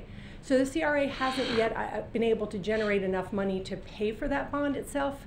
The bond is backed by the faith of the city, so the city transfers from the loan pool into the CRA every year, and that maintains a claim on any future revenues that the CRA generates. So the CRA, and there's a lot going on there, so I anticipate that we're going to see a brighter financial picture for the CRA, at which point, when it generates enough, it can either draw less on the loan pool, hopefully in the future, or generate enough money to pay the loan pool back. So that's the largest amount. We also have a CDBG loan. That was basically seed money back in 2010 and 11 when the program was started, and whenever CDBG projects are done, that can be paid back out of CDBG fund. So that's basically seed money. We have here the transport capital projects. That's associated with the Summer Trees extension back from 2007. There's still things being sold on that, so that's why that's outstanding. We had a temporary loan, the 317 fund, which we've already talked about. This was the Causeway Dock project. We loaned $190,000, almost $191 for the west and the east and the T piers, and then we have a $200,000 in the loan for the north pier. So that makes up that amount. $450, of course, the golf course renovation project. This is the portion of that project that was lent to the loan pool. It has not been generating enough funding to pay it back, so that's currently on hold. It's not even at this point paying interest back. We have some loans to the vehicle maintenance fund. That was a temporary one because when we did the end of the year, this was in your budget resolution.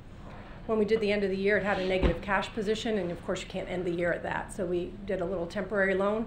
It'll be paid back this year.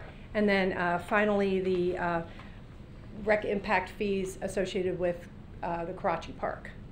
So that's basically what the loan pool has outstanding. The available cash in the loan pool, when we take out the reserved amount for 103, is almost $1.9 million. So $1,884,000 is currently in the loan pool for additional items that would come up and need that bridge financing or need to move forward in absence of more traditional funding. Okay. Would you basically loan pool is the money in the loan pool are reserves or designated reserves to the loan pool? Mm-hmm. It's basically it was started years ago with a transfer from the general fund. Yeah, it was into reserves so into that. It's basically a savings account, much Right. like the unassigned fund balance in the general fund. So if council had a year where we had excess, it would be a great place to put it for exactly this purposes, and you can see it's been used. If we didn't That's have not so many- included in the 35%? No, it is not. It is not included in the 35%. And this is, some cities call it a reserve account, some people call it a capital account, some people call it a holding account. I've done some research on this, but this is not an uncommon practice from what I'm seeing. No. Actually, throughout the nation. you know, some people call it a transfer or a pass-through account. So, but really, it does all those things. So. Right. It's basically prior year savings that's being able to be used by the city to expedite things and keep the interest within the city. So it's very common, and I'd it rather also pay ourselves and pay somebody else. Yes, some people have additional ones. I've seen them for economic uncertainty. Right. You know, I've seen a variety. It's really a policy decision on how many areas you would want to reserve. So. I like it in just this one spot. Easier for Okay. us to account for. I'm not, just a question, I'm not opposed to it, I'm just curious, what's the benefit of having it here as opposed to just having a regular savings where we go and get money out of it? Well, this is I mean, I know we have both, but. Okay. All of our funds are invested, so all of our funds are pooled and they're invested. They're a large percentage of them, more than half is actually invested with PFM, our investment advisor. So they take the money and in accordance with the investment policy, they invest in a variety of things. So the city doesn't have the loan pool itself doesn't have a loan pool account somewhere. So it's really just a designated internal fund. No, it's not. And it shouldn't. That's the challenge of fund accounting, because normally when somebody's talking about a fund or an account, your logical thing is to think of, oh, I have an account at a bank. And most people think about it that way. But ours is different in that we have basically these buckets that the money gets put into, and then it gets invested as a whole group because we get better rates and can manage it much more efficiently that way. Okay, so this is very similar to what you all saw before. So this is the current where we are right now. We still have everything open from you know, the departments are still putting things in. So you saw the same thing before. I wanted to point a couple things out to you. The first piece is line 4, where we're talking about appropriated equity. That's in this budget here that I have here is, you know, $500,000 of appropriated equity. Of course, that's for one-time expenditures, and that's in accordance with the fund balance policy. But we honestly don't have that information yet in from the departments. So I just wanted to put that out there, that So it's that's kind of just because it's a placeholder right it's now. a placeholder. It's basically, we took this budget from our current year, and so we've made changes that we are aware of. But I gotcha. But that's why when we did this last time, it's pretty much a status quo budget. So that Here's 500,000. something I want to make a point clear here as well. Last year, we appropriated $500,000 for one-time items. Last year, when we were doing a lot of things, not a lot, but enough, and we had a hard time coming up with $500,000 worth of one-time expenditures. Most of them were recurring yearly expenditures. This year, with your direction, we currently have even a tighter budget this year, I would say, as far as new stuff than we did last year. So we may have a hard time justifying using $500,000. So we may have to trim that down to less for new projects. We'll be able to tell more, obviously, once we get the budgets in. But I forewarn you that it might have to be less, because we can't live within our current rule of one-time expenditures and come up with $500,000 worth. Jake, are some of those judgment calls, like for example, I know we spend money on sidewalks every year, so it's a recurring expenditure. But if I'm doing a sidewalk over there, I'm not doing the sidewalk over there in that neighborhood every year. I'm doing somebody else's sidewalk. I wouldn't play that game when it goes to ongoing maintenance of sidewalks and roads like that. Road maintenance and sidewalk maintenance and infrastructure maintenance is an ongoing, reoccurring, and we'll never have enough. So I wouldn't play that game. But for if you want to buy a new car for something, yes. If you want to buy a new something above and beyond what we have now, instead of replacing it, that would make sense. What if we wanted to designate money for something we knew we weren't going to do for 4 or 5 years? Like, say we're going to do a community center, we wanted to set aside $25,000 each year towards something like that. We're not going to spend it this year, but we can designate it. Could we do something like that? Yeah. The appropriate way to handle that would be for council to, within the CIP. Yeah. So you would then transfer money from the general fund into the 317 fund and build a project up. Build a project. So we do that, and then sometimes if the project comes in a little bit less, you know, if we do well, then we take that money and put it in contingency, and then when we have a project that comes up a little bit more, we then transfer that into that project to try to even them out. Okay. Usually lately they've been coming in more because the economy's heating up, and so it's become a bit of a challenge to try to fund some of the things. Yeah, I notice the way this is done, what I'm used to and what makes the most sense is you start at rollback. Rollback is how much it cost you to, how much revenue you basically received the previous year, plus the increases by new development, new taxes coming in from basically new development. That seems the healthiest place to start because you have an idea. Then you start moving forward and say, okay, what expenses do I have coming up this year to maintain the status quo that I didn't have last year? And that would be, for example, our pay raises, which is about averaging about 3 point what? About 3. So you add that in. And then you start looking at your insurance costs and all that. So you got a sense, okay, get that laid out. And then you look at what more do I want to do? What are projects? And then one by one, you either decide whether they're worth bringing in and increasing the tax rate or not. So just a point of clarification, and I concur that is a way to do it. We were given direction at the last workshop to start with the going in rate of 4.4881, and consensus was given by council, so we kept with that mantra. If that's the way council wants to go, we can re-wicker this that way, but How that's much that's above why rollback are we now? we're gonna get there here. Okay, Tracy, we're gonna get there. she's this about is a one. great segue. She's about one cell from getting you there. Yeah, this is a great segue because that's exactly the next point that we were talking about. And again, we don't have any revenue estimates from the property appraiser at this time. So this is all quite global and hypothetical at this point, but again, we're wanting guess. guidance from you all so that we can develop a budget in accordance with your But desires. we do know what our expenditures are going to be Yes. based on the commitments we've made and our history. Right. Correct. So this this model at this point shows that we would have the 3% increase in the property values for those that are homestead exempted, and a 7.2% increase in growth.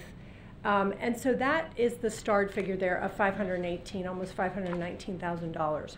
Now, the rest of this, as you see, you know, we're anticipating some increases in some external revenue. None of that's within really council's direct control, with the exception of possibly the public service tax on water, because you set the water rates. So if the water rates go up, the public service tax goes up. But the vast majority of those are externally driven. And then you see, of course, communication service tax coming down.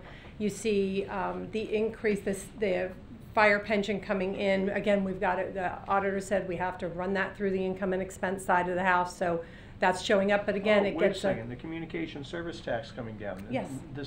Let's just mention, yes, the state decreased that. Yes, not only that, is that they also, you know, people consolidate their plans. So, you know, it just continues to go down. This is a trend. It's nice to know that that when people aren't paying, they're paying less than their communication taxes in a place that they don't notice, and they're going to pay more on their ad valorem to make up for it, so they have the same amount, but they do notice that. I just, you know, that's kind of, I don't know, this is just me spouting off saying it seems like the state's playing some games, but that's okay. Yeah, well. Just opining. Okay. And so this model also took out any of those transfers to the 317 and 505 fund that were in the 18 budget. So this has currently nothing transferred. Of course, this is the same model that you saw last month, but by the same token, we just got some money in from the hurricane. So, you know, that might change whether we want to transfer funds or not. So that's the revenue side of the house. And here is the expenditure side of the house. And so we've covered this before, but the difference this time is that we have shaded those items that would be areas council could consider giving us guidance to change. So, for instance, any items in the current budget, you know, basically this would be a service level reduction, but if you're wanting to reduce the millage, you could look within this current budget and say, we would prefer not to have as much in this area or another area. And then we could go back in and recalculate that. But that would be a change from what we're currently providing. The new items in, again, the very global items that also could be considered is we have put in a new police officer in here. That's the salary, benefits, the equipment, everything. It's not that your police officers are getting paid that much. That's a global figure rolling everything up to put a new officer into service. And then the other shaded items are there.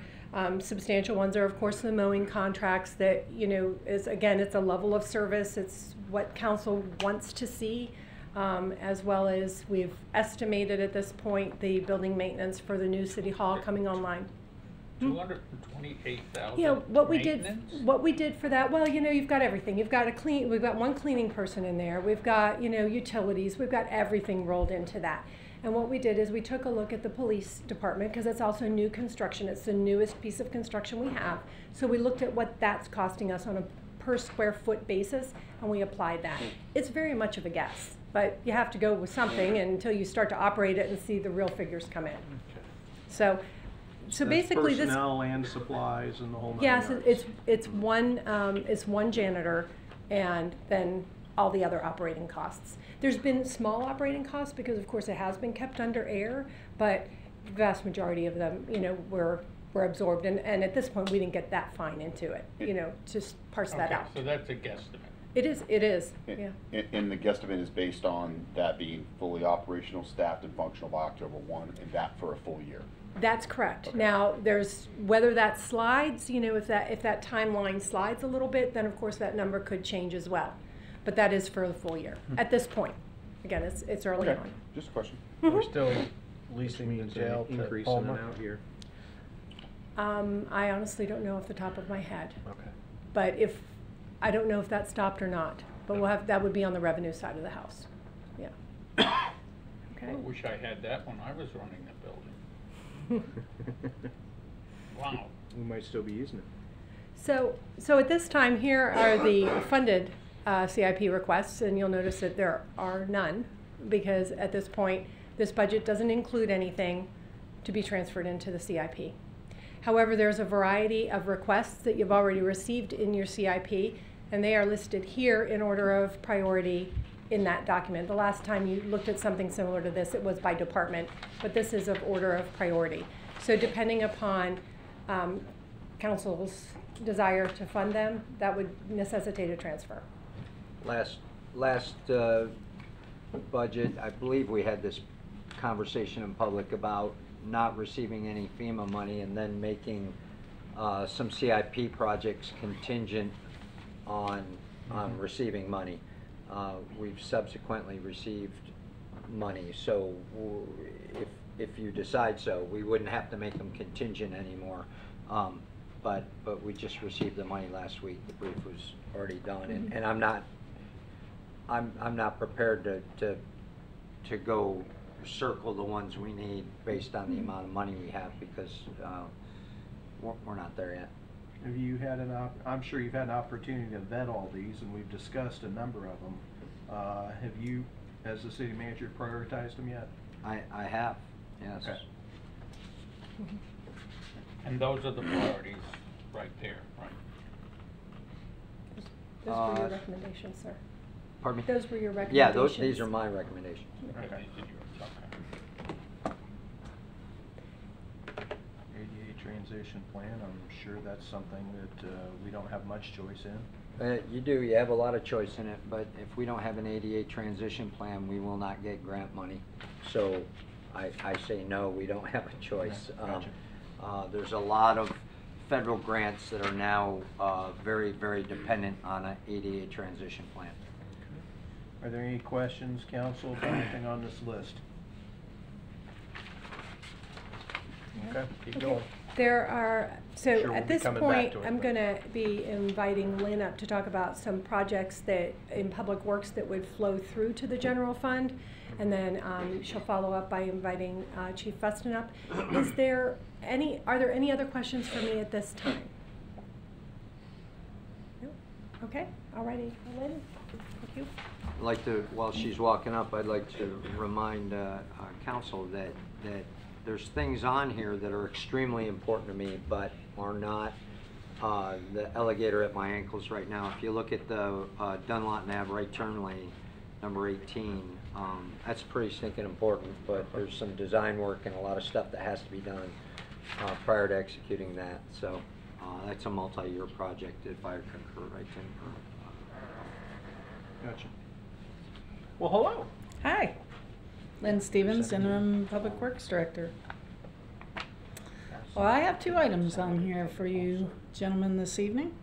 I have one is a generator program. This is a new program that we want to put together. It was quite obvious after the last two hurricanes that we've experienced that generators need to start a replacement program.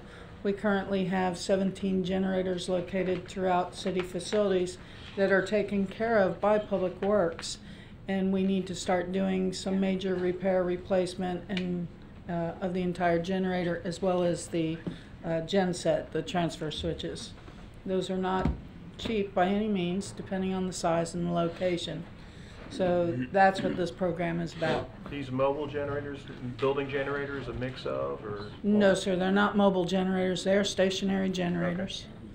such as those at the police department, those at just outside City Hall here, each of the fire stations. Okay. Lakeside has one, the gym has one, so there's quite a few of them, quite large out there. Okay. Are they all diesel? I'm sorry? Are they all diesel? Yeah, I believe all are diesel except for the police department is a combination of diesel and natural gas. Okay. So as you, I'm sure you're going to get to it, Lynn, but if you would just kind of break down for us what exactly, when we say generator program, what are we talking about? Some of them are getting quite old. FEMA normally recommends that a generator be replaced for emergencies when they reach 19 years. Okay. And we have some that are approaching that. We have some that have had severe issues. We replaced 2 at the fire stations this year with having to find funding to do that under an emergency situation. And those ran us just over $75,000 a piece. So there's one at Station 71 has been replaced. The one at 73 is about to go out for bid. So those are critical items. We have some issues with the ones at the police department. We found out that there's some issues of generator exhaust being too close to the air conditioners. May have posed some of the catastrophic failure of the chillers for the police building. So we're looking at how do we resolve that. We brought the generator folks in. They said moving the exhaust itself puts too much back pressure on the engines, so that's not an option. So we're physically looking at relocating the generators that are out there. So, Vice Mayor Stiltner, just to add to that, you're all familiar with where I came from, and you know, one of the things we held near and dear to us is backup power, and throughout my 3 years here, I've never been so frustrated as I have regarding backup power. If it's not at one of Chief's stations, it's at the Y. What's my diesel mechanic's name? Billy. Billy be out in the pouring rain during Irma. A hurricane, yes. Yeah, trying to fix, and then he'd get in a car and come to the Y, and I'm like, why do we not have generators that turn on when they're supposed to turn on and work when they're supposed to work? So I asked Lynn that we get a generator program that not only gets the right mix of generators. I don't want 7 or 8 different kinds of generators, and Billy knows how to work on 1, and Kat's got to come down on 2 and ring for 5 and 6. Get something standardized. Get a program where we test them, where we run them under load, where in middle of summer those things are going to be running. Everybody's going to go, why are we wasting money running generators? It's because when I need them, I want them to work. I don't want me and Matt to be out back pedaling a bicycle, keeping the lights lit at the police station in the middle of a storm. So, so this is going to be kind of like a fleet replacement fund. It's going to be a generator program that keeps everything up, on step, running in top-notch form. So whenever anybody needs power, we have power. I'm going to be honest with you. I thought with the 2 hurricanes, particularly the second one, since the first one served as such a good dress rehearsal for it, that we did an awful lot of things right. But one of my great frustrations was I felt like that we kind of got caught with our pants down on with the generators, and I consider this somewhat of a priority. Well, you know, and we talk about this in other areas when we discuss cost versus risk. We didn't have a storm for what, 9-10 years, and it gets kind of easy to go, you know, it worked. I turned on the other day, everything's fine. What are the odds of having one? And now we have 2 in a row, and when you run them under load, they start to fall apart. When they haven't been running for a long time, for a long period of time, you run it for 5 or 6 days, things starting to loosen up and fall apart, and I don't know anything about the closeness of the one at the police station and the chillers and the exhaust and all that stuff, but I know we have to fix it. So we're going to work through all that. We have some risk mitigation things that we're going to do for this year while we're getting these, but I want to get this back on step and make it a #1 priority. all of our emergency management pieces are important to me, and this is one of the linchpins, and I just don't want people out in the hurricane trying to light up a generator for us. And Jake, by the way, way before your time, but I feel very confident in saying that's something we used to have. Sure. Because I distinctly remember guys coming around, John Carlton, Chris Barnes, seeing them going around right. building to building to building, firing up the generators, checking them, doing all that kind of stuff, but now it was many years ago, like you're saying. We went a long time, and then of course you had an economy downturn, and things changed, and positions were reevaluated and so forth and such, and this is one of those. My guess is this was probably one of those sacrifices to those days, but I agree. It's very important, and it's that's not the time you want to find out that you've got major catastrophic issues right.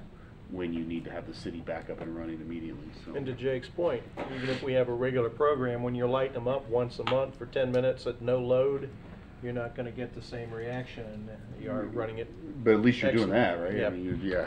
At least that's happening, but Yeah, running it for... It runs and it works are two different things. Yeah, right. Right, so I just want to kind of reassure people that we're not ignoring our generators, far be from it. So do you have a diesel mechanic who's capable of basic maintenance of what we have now in the infrastructure, or not so much? No. Okay. It's one of my wants in the upcoming budget would be a generator technician. Which is a basically a diesel dedicated mechanic, one. right? Yeah, Okay. that would work for both utilities. Utilities has over 40 generators. Some of those are 40 years old. We have some significant old units, Mhm. even on That's the older than utility Chase. side. So my goal would be to get a generator mechanic, someone that specializes in generators. Okay. And not only the diesel engines, because the generators are so much more than just the diesel engines. Switching It's all and the all the- it's all the yeah. electronics that go with it, just like your car these days. No longer can you just go change spark plugs in a car. I mean, all the electronics that are in the new vehicles, it's not an easy task anymore. So the generators are of the same magnitude as car electronics. So they're not simple to just go in there and put a diesel mechanic in there and repair it. It's usually all the electronics that are a problem, the switch gear, switching that load over from FPL over to the generator and back. And I'm not trying to get you too far down this path, but I do think this is important. Most cities our size, are they doing that with someone in-house, or is that a contract thing, or and to that, or is there an opportunity to us to partner with some other surrounding municipalities? I mean, because do we have enough generators that would actually justify one full-time person that does nothing but? My opinion, we do have enough. Okay. Between utilities and public works, I believe we have enough. I mean, you're Okay. talking almost 60 generators in our Right. city. So that's quite the load. Now, we have historically done it through contracts. We've paid an outside contractor. But, you know, when you do low bid contracts, it's very difficult to be all inclusive in those specifications of what you need if you don't know exactly what you need. And even harder to follow up. And then it's even more difficult when they uncover something. How do you pay for that? Because they're not going to be inexpensive fixes either. The problem you have, though, is with the mix of generators we have, no one mechanic is capable. I mean, one of the reasons you go out for contracts, and I agree, there needs to be a level of standardization. How you do that, I don't know, because it's different sizes, different functions. And now it's different computer programs And because different- each generator, different computers. each engine, just like your car, you have to have the program that troubleshoots that engine. So it's not as simple as So one person fits all. One mechanic's not gonna be able, you're gonna still need, you're probably gonna need someone to oversee the whole thing. But you're also gonna need some contracts, because some of them, the person's just not gonna be capable. I agree. And my thought process there was, we have one person in charge of the program that is there watching that engine run under load, making sure all the temperatures, And the they may be able oils, to take care and of everything half or else. 3/4. Yes. If we standardize. And making sure that when the generators do run under load for a significant amount of time, they're monitoring that. Right now, a lot of them are on automatic switchover. They automatically run and nobody's there. Such the case with the YMCA. Difficulty there was the engine is set to run one day every week for an hour. It runs, nobody's there. It blew a hose, burned up the engine, nobody was there. So those are some of the difficulties that we're encountering out there. I think we're sold on the need. Great. The next one are our message boards. Last year we replaced 2 of the 4 message boards that we have. The current message boards are 11 years old, so we want to replace those last 2 message boards. These are ones that we put out to alert the public of road work, road closures, issues in the city.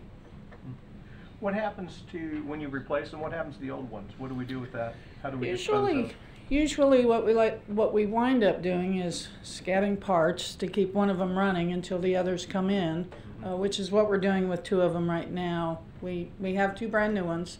The other 2, one is failing, so we're using parts from that to limp along, keep the other one going. These fall under the fleet replacement program, so this is part of our replacement program. They're scheduled for replacement. But then if there are any that are usable, they go out to auction with our other surplus equipment like vehicles that we replace and other equipment. Any other questions on message boards?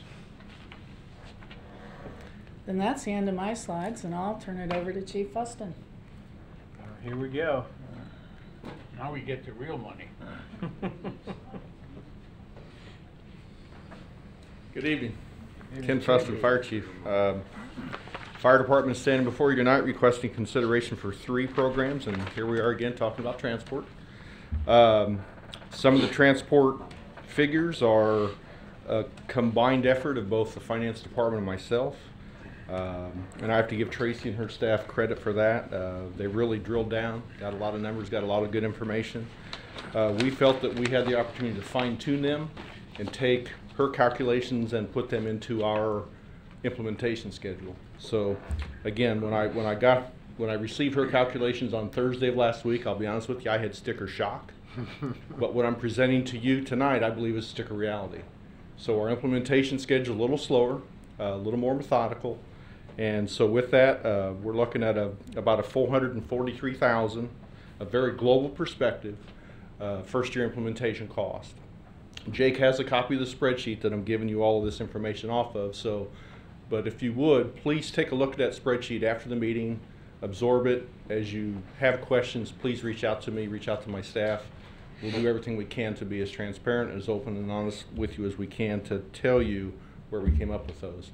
Again, most of the hard costs, personnel related, ambulance related, capital payback schedules, repayment of the ambulance itself was derived from Tracy and her team. We took a lot of those figures. We recalculated some of the run data based on actual run numbers to date. We looked at some of the comparable cities around us, Edgewater, Ponce Inlet, South Daytona. We looked to see what their collection rate is. We averaged it to give you a very high-level global perspective.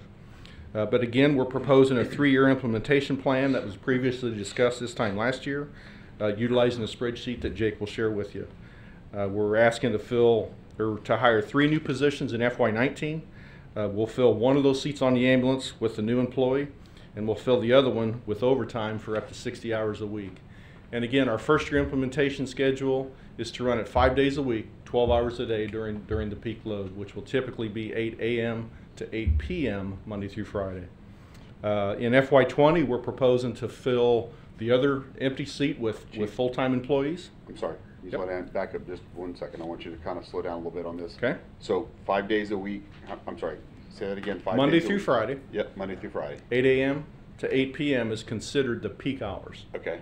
And so total to do that, you need 4 people to man that single unit. For FY19, I'm asking for 3 new positions and an increase in my overtime budget. I guess what I'm saying is, so the 3 new positions and then the increase in overtime is for the 4th person? Would be for the 3 new positions would be 1 member per shift. And the overtime would be to increase the overtime allotment to where we could hire off-duty people to come in and fill the second seat Okay. on those 12-hour shifts. So that's what I was getting at with the math, was 5 days a week, 5 12s is 60 hours a week. So yeah. 2 guys are gonna work 60 hours a week. Conceptually, I'm not trying to find a name. One here, on but- overtime. One on overtime. You can have 3 regular. One of, if we hire a full-time, and here's another way that we can look at that. If we hire 3 new full-time positions, and I'm asking for about an $81,000 increase in overtime for FY19 to fill that empty seat on the transport, when that transport is out of service, we'll see a slight overtime savings with the full-time employee that we're gonna have. Because he will still be working, he or she will still be working for the 24-hour shift. The second seat on the transport will only need to be filled for 12 hours at a time. So there'll be a slight decrease in our overtime allotment based on historical overtime for the time that the unit is out of service. The question I get with staffing is this, just, and a lot of people have thrown this at me. If roughly more than half, 2/3 of our calls are medical in nature, why would we not just send current firefighters who answer a medical call, why don't we just send them in the ambulance instead? Why do we need additional staffing? I'm opposed to that. We've seen a lot of significant mistakes on what I would call that to be cross-manning or cross-staffing. You set your gear between the rigs and you go on the call that's needed. That is a recipe for disaster. It's happened multiple times. Every fire officer that I've talked to in our neighboring communities recommends against it. The firefighters hate it, and I would not endorse a plan like that for Port Orange. Okay. How about if we ran an engine with only 2, a fire engine, and transferred 1 person Recipe for full-time? disaster Again, that is a recipe for disaster. An engine company is 0% effective with only 2 people there. Although, don't we have a couple of DeLand and a couple run with 2? I think the county runs with 2. Yeah. I don't know about DeLand. I know most of Volusia County does. I, quite frankly, don't want to compare the level of service that Port Orange provides for fighting fires and going on calls to those other communities. And the issue is that the county is not providing, in your opinion, although I looked at the data, it looks like they're meeting the 10-minute standard for ambulances. I respectfully disagree, sir. Have you seen the data? Have you gone through it? I have. It depends on which time I've asked for it. I get different data every time, and it's Because very difficult to basically understand. what we're doing here, and this is my only concern, is we are bailing the county. If the county is not fulfilling its responsibility, our citizens are paying for the county system, plus they're now going to pay for ours. And that's not right. The county either should give us a reduction in our and send us money to assist with this if we're going to be doing their job for them, because ambulance service is the county's responsibility. And until recently, they wouldn't let anyone else do it. Now they're saying, if you want to do it, because it saves us a lot of money.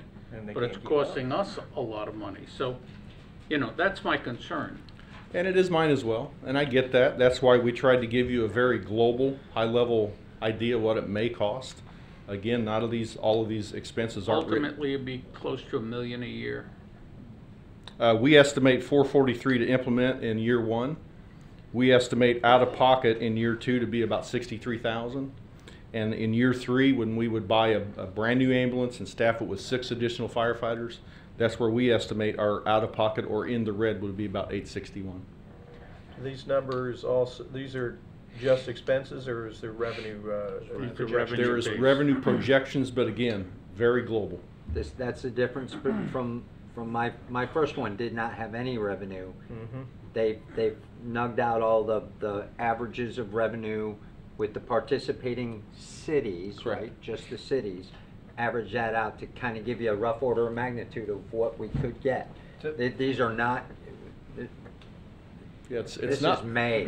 These are no guarantees. These are just. Chief, would you think that the revenue estimates that you've built in here are conservative? Yes, I do. Okay. And we Based on the averages and the averages that cities. we looked at was the collection rate of Edgewater and the collection rate of Ponce Inlet. Okay. Ponce Inlet collects about $385 per call. Edgewater collects about $300. We went right in the middle. We estimated $343. We feel that our demographic is a reasonable comparison halfway between Ponce and Edgewater. That's what we use as a per call collection rate. We felt that was responsible. Okay. And that's in the spreadsheet that Jake's got. Is that where that's Yes. at? Okay. And it's a very extensive spreadsheet, and I can That's send why it. I'm not handing it to you now, because you'll start looking at the spreadsheet and not listening to you. And correct me if I'm wrong, the billing and everything, the only way to get the program is to go, that has to go through the county, correct? That is the way the PLUS agreement is written, is Yeah. billing will always be maintained by the county. And if not, I mean, you basically have to hire a I'm person fine to with do that, it. yeah. Yeah, Why you really have to hire rebuild it? somebody to do it. They wouldn't give because us the it's- license. They wouldn't give us the license. They wouldn't Yeah. give us the opportunity. Yeah, that's what I'm saying. It's probably, that they got it, and that they're not gonna. They're still holding a certain Give it number up. of the cards no matter what. Yeah. Yeah, and quite frankly, I can't disagree with what Councilman Ford says. This is the county's responsibility. But from my perspective and my experience here for the 2 years is they're failing, and they're failing miserably. I agree. I have been, And you can't put a price on a life. You regularly just can't. sending to Councilman Wheeler, every time we get one of these reported in our weekly report, been sending them along to her. She sends it along to a particular staff person who recently replied back to me and her directly stating, wow, it really sounds like this is the reason why a +1 program works, when we've had other cities come in and transport for us because the county hasn't been able to. And while that is correct, that is exactly the opposite of my point. Is if the reason why the +1 program works is because, without a doubt, I feel like that the county is failing us at doing what they're supposed to be doing. And it's the only reason why I'm even considering it, considering how much this is going to cost. But sorry, that's okay. That's why I know I'm we here. asked you to slow down. Now we're jumping all over. That's all right. But this is Unbelievable. important. So your third year that I know you're starting to touch on. So by the third year, under this proposal, we would add a second fully staffed unit. Would that unit also still be Monday through Friday, 8 to 8, or does that now go? We have a day shift and a night shift unit, or how? No, that's a great question, and thank you for pointing that out. We did our numbers based Okay. on FY19, 5 days a week, 12 hours a day, to test the waters. Okay. FY20, when we hire that fourth, fifth, and sixth person, that ambulance is going to be 24/7. Got it. And that's why we ramped 7 up days a week. 7 days a week. Got it. And that's why we ramped up the number of calls that they would be exposed to, the number of calls that they could potentially transport, and the revenue that would follow. So you basically would have 2 units. One's your reserve or backup ambulance. Not until FY21. Right. But come that, so one on the street at all times with a spare ready to go if that one needs to go out of service for This whatever this reason. plan only involves one used ambulance to start with. Got it. We Okay. would not purchase a new ambulance until FY21 based on our proposal. Right. Okay, that's what I understand. Okay. And then you'd have one full-time or 2 full-time ambulances in 21? 2. 2, okay. The other thing that I'm really concerned about is how the calls are going to be issued, because if we're sitting in a situation where the county is parsing the calls and we're not in the regular rotation, they're waiting to see if they can answer before they send us out. We're not going to answer near as many calls, and we're certainly not going to be able to give the additional speed and good response time that we're looking for. So I think how we word this agreement with the county. I don't think that's the MO right now. There is a meeting scheduled on June 1st with all the other current plus providers, which excludes us. They're meeting with Mr. Rechtenwald's right-hand person, Billy I believe, King, yeah. Bobby King, and they're talking about a closest company concept. I think that I presented Jake a closest company concept draft. I think Which the county which staff it is, has. it's in their possession now, Mhm. and it's been there for 30, 40, 50 days, and we have not received an answer yet. But That, I think we that all- may be why they're having the meeting, June 1st. Well, I think all of us up here would hate to hear a scenario where we've bought this ambulance, we've invested in staff, and we have an ambulance sitting in the bay ready to answer calls, and it's not going anywhere. Well, the other- And then we find out somebody's waited a long time, then it's been dispatched to wherever it's going to go, and it. And quite frankly, I agree and I understand, but the reason I'm bringing this to you all again is we've got to get in the game. Mhm. You got to be in the ball game to hit a home run, and us being the only non-plus participant, I believe we have too much reliance on Volusia County EMS and an unfair reliance on our neighbors who continue to come into Port Orange and transport our residents because Volusia County EMS. But they cannot get keep up. reimbursed for that. They do. As will we. Yeah. As will we. But I mean, if the reimbursement, because we know at the county level, reimbursement doesn't even near cover costs, not even close.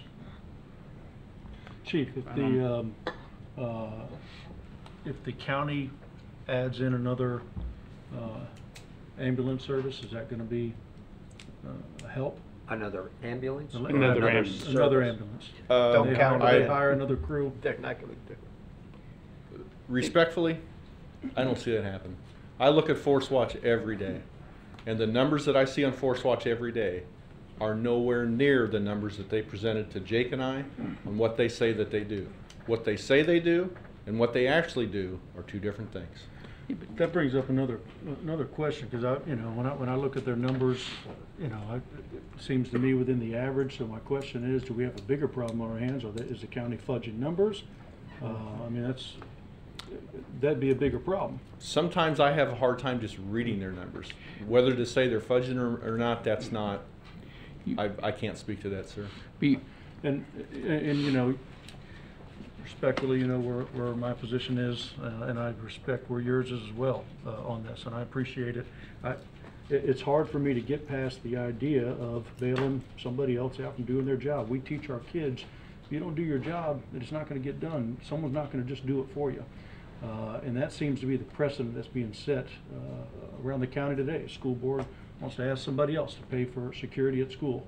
If the county's not holding up their end of the bargain on this, now someone else has got to pick it up. To me, that's setting a bad precedent of picking up the slack for what somebody else needs to be doing.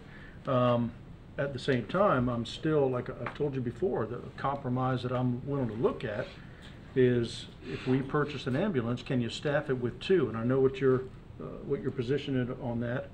Is there a statistical failure that we can point to that says two-man crews just I will be don't happy work? to provide you with a recent NIST study on YouTube that will show you the difficulties of a two-man versus a three-man versus a four-man versus a five-man company. Two-man company are 0% effective. Are they not working where they're at, though? In places You would like- have to speak to those departments, sir. I can't answer for that.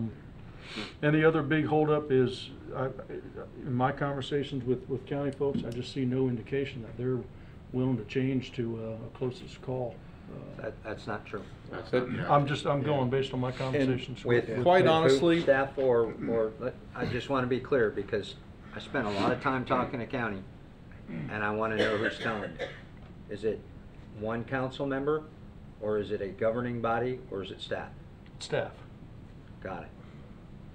And By you all guys- appearances, you guys can have that conversation offline. I just want to know who it was. So By all appearances right now, it appears that they're unofficially going with the closest company concept. Yeah. That's why we wind up with South Daytona and Port Orange quite And again, regularly. that's my indication based on conversation.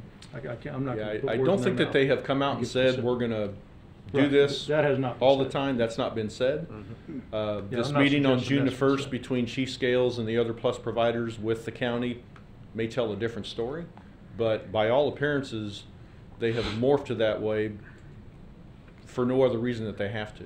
There is not enough resources on the street to meet the call demand. That is the only reason I'm presenting this to you again. And say that one more time. There is not enough resources on the street to meet the call demand. Okay, if anybody out there from the media who's watching the replay from this wants to write, that's a direct quote from our police chief. Or our fire chief. Fire chief, but the data doesn't And show they're- that. those resources I mean, haven't the been there data for a they while. provided, so what you're saying is basically the data they're providing is not true. That's, Okay. I Saying have a hard time wrapping my head around the data that they provided us multiple times when I look on real-time computers and it shows completely different. Well, And statistically, you can't look at individual instances. You have to look at the whole product. And, you know, I don't know what the real answer is, but there's a real question here of data reliability. And, you know, and I will confront the county on that. How you measure is just as important as what you measure. And I really think, and it was true when I was there, if you take out the BLS calls, which are non-emergency, and you take out those times, the picture is going to change when you see the emergency ALS calls, because the response times to those were pitiful a lot of times. We were waiting for ambulances 20 minutes. And 20 there's minutes another plus after our arrival. And there's another significant dynamic here at play. Is Volusia County utilizes those 911 capable paramedic equipped ambulances to transfer patients from one hospital to the other 15 to 20 times a day. You see them on Force Watch continually. There's always somebody in queue waiting on a transfer. Oftentimes those transfers goes to Gainesville, they go to Orlando, they go to Tallahassee. So that takes that unit completely out of the 911 system.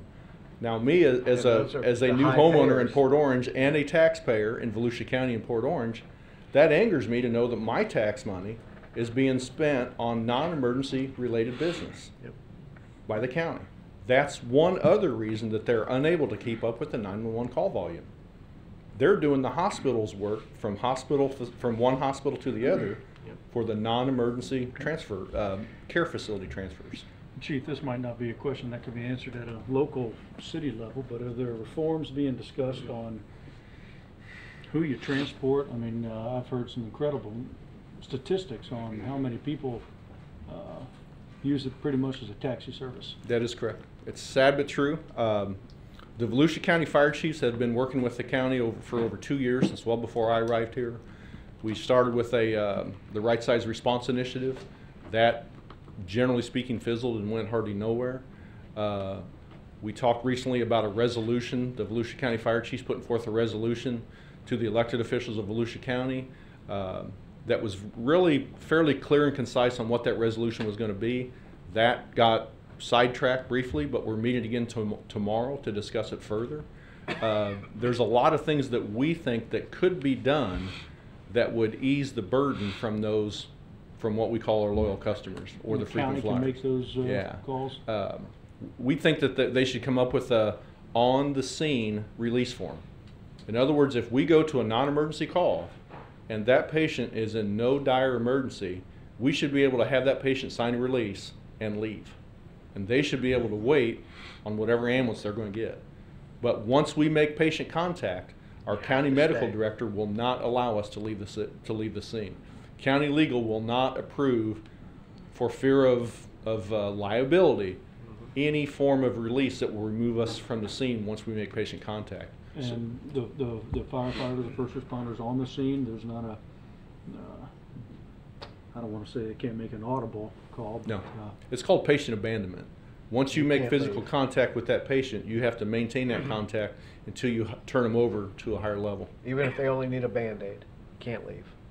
And quite frankly, that situation is not nearly as bad here as it is in, let's say, Holly Hill or Daytona Beach. Those departments are really pushing the on-scene release, but the effects of what goes on in Holly Hill and Daytona Beach affect us because those ambulances get piled up on these non-emergency calls and they get diverted. I can tell you this, in the last 30 or 40 days, we had one diversion, and I know, as Councilman Ford said, it's the painfully obvious situations that happen that make the mistakes look glaring. 5 ambulances to get the one call. 78-year-old man fell on his concrete, fractured his hip.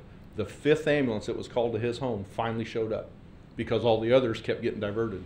Because our members were on scene, they made contact, the patient was not in a life-threatening situation, so they deemed the call to be non-emergency. The first 4 non-emergency transports that got sent kept getting diverted to other higher priority calls. And that happens every day. And a fractured hip is an emergency call. Potentially. Yeah. Chief, if I can just interject for a minute, because I want to comment on what Councilman Tremont and Councilman Ford were talking about a minute ago. With regard to the services, I totally share your concerns, but I would also point out that there are already a lot of overlapping services in Volusia and Port Orange with regard to road maintenance and maintaining stuff. Dunlop's a straight road. We maintain it. You know what I'm saying? You've got Volusia County Sheriff's Office and Port Orange Police Department. Many times those resources overlap. We have mutual aid packs. There's many times where there's incidents that Bob and I have been involved in firsthand where you rely on your neighboring agencies and organizations and the county to provide additional resources and support to those types of things. So there's a lot of overlap stuff, and our fire service currently now has closest unit response for fire related calls, right? So even if that fire is in New Smyrna, if that fire truck that is actually closer is a Port Orange truck, the Port Orange truck's going. So there's a lot of overlap that's already, and maybe some of that is inherently unique to the design of Volusia County with 16 municipalities and just the way we're laid out. I do agree that I think that historically ambulance transport has been the sole responsibility of the county. But I do think we are easing into a time where we also have to start looking at shouldering some responsibility for our taxpayers to realize that what has worked historically is no longer working anymore. It's not effective, and we need to share some of that Especially as the whole responsibility. county continues to grow. Yeah. Now that being said, the chief talked about numbers in the Force Watch. I too have looked at the numbers. I have also met 3 times with the fire chief on 3 separate occasions in his office, on 2 of those occasions with 2 different county elected officials and Mr. Rechtenwald. Force Watch is a program, just putting that out there, because if he used something people don't know what it is, I want to make sure that they understand it. Chief, correct me if I'm wrong. It is a program that allows you to watch in real time where all those units are, what calls are going on. This is an after report. You're watching that ambulance move down Nova Road. So when on all 3 occasions that I happened to meet with the chief, and they were all during the week and during the mornings, which he's talking Monday through Friday 8 to 5 type of stuff, it will blow you away. It will make you realize instantly there's a problem, because you're looking at this massive map of Volusia County, and I think it's easy to imply a little bit of common sense and say, okay, you got to kind of balance your resources out. And so if the county's this big and I'm looking at all these cities and streets and the population changes, there should be an ambulance here and here and here and here and here, and it looks somewhat balanced so that a reasonable person looks at that and says, if anybody is having an emergency medical situation, somewhere in a sense of reasonable time frame, we can get that ambulance there to them. That's not what you see. That's not what you see at all. And then specifically when Mr. Rechtenwald was there, and I don't remember, I'm paraphrasing a little bit, but when we were talking about how many units were supposed to be in service and on the street and what that looked like, that was not in existence that day for Force Watch.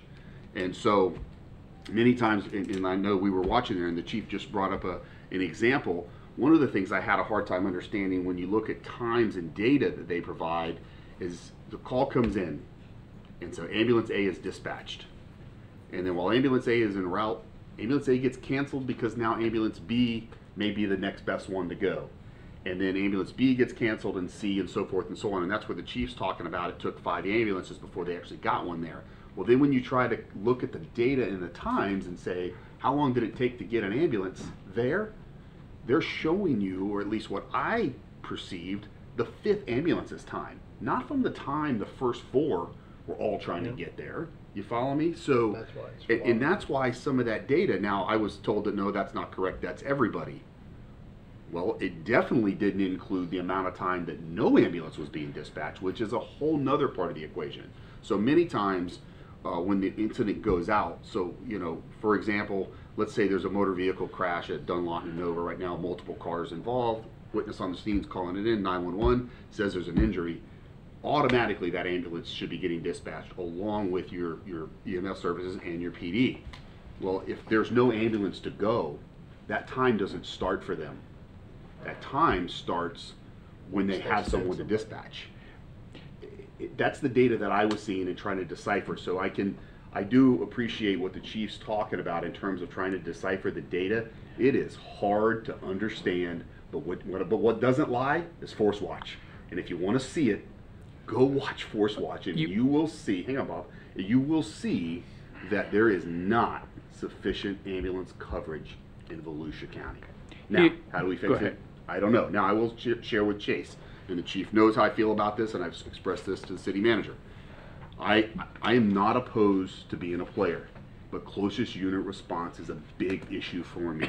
And so I know that's a discussion that's ongoing. I'm eager watching that, because I think that that's reasonable. That's what we do with police officers. That's what we do with fire services. And the one issue I will definitely have a hard time swallowing and justifying is when there's a fully staffed ambulance sitting there at Dunlawton City Center that doesn't get sent because an ambulance in Daytona or DeLand or whatever is being sent. That's just not going to make sense to me. So that is my hang up, and I understand what the chief's talking about. I'll yield to Bob.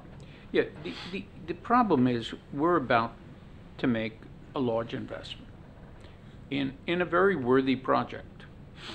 However, we have a series of other investments to make, and my problem is I don't know where the money's coming from. We're already talking about, you know, at least my district may not be like other people's. I've got a lot of people with very limited incomes. I have people living on Social Security who are only getting 1 or 2% increases a year. And I have no problem with the ambulance, but following up with the ambulance, we have $1 million fire truck next. I've got Parks and Rec needs. I've got a police department that I will tell you is woefully understaffed. The question comes, which of our needs? Now, I hear rumor the county is still thinking about coming and asking us for, and I'm guaranteeing it's going to occur, they're going to ask for some help staffing police and armed security on the campuses. There just isn't enough resources to go around in this city, and that's the problem. The question I have is, which of the worthy ones do we focus on, and which do we leave for later or not address? We can't do it all. That's the problem. We can't do it all. And we're going to have a rough year. And next year's getting rougher. Okay, let's put a bow on this by let me try to frame the conversation, see if you guys agree with me. One, I think we need a little bit more information, because I think none of us want to buy an ambulance unless we know it's going to go somewhere and be an active unit. Jake, $375,000 a year. I think none of us know exactly yet, but once we do have revenue projections, I'd kind of like to know percentage-wise what that does to, what does that represent in millage, but more importantly, what does that represent in ad valorem increase? What? $375,000 in year one. It's 443. You're looking I at see the 443 on the slide. Look on the slide, yeah. But I get it now. 443. I'm looking. No. So I'm sorry. I'm looking at Robin's printout. I want to be extremely.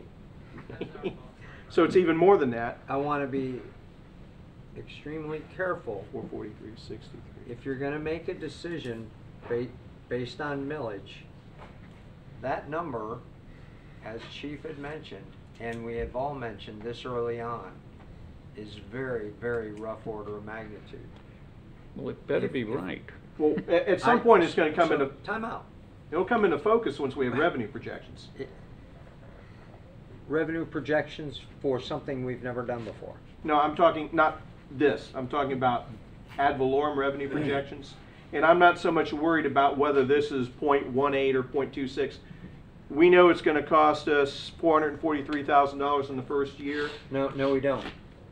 Well, if we're projecting, we're estimating that it is around that number, yes.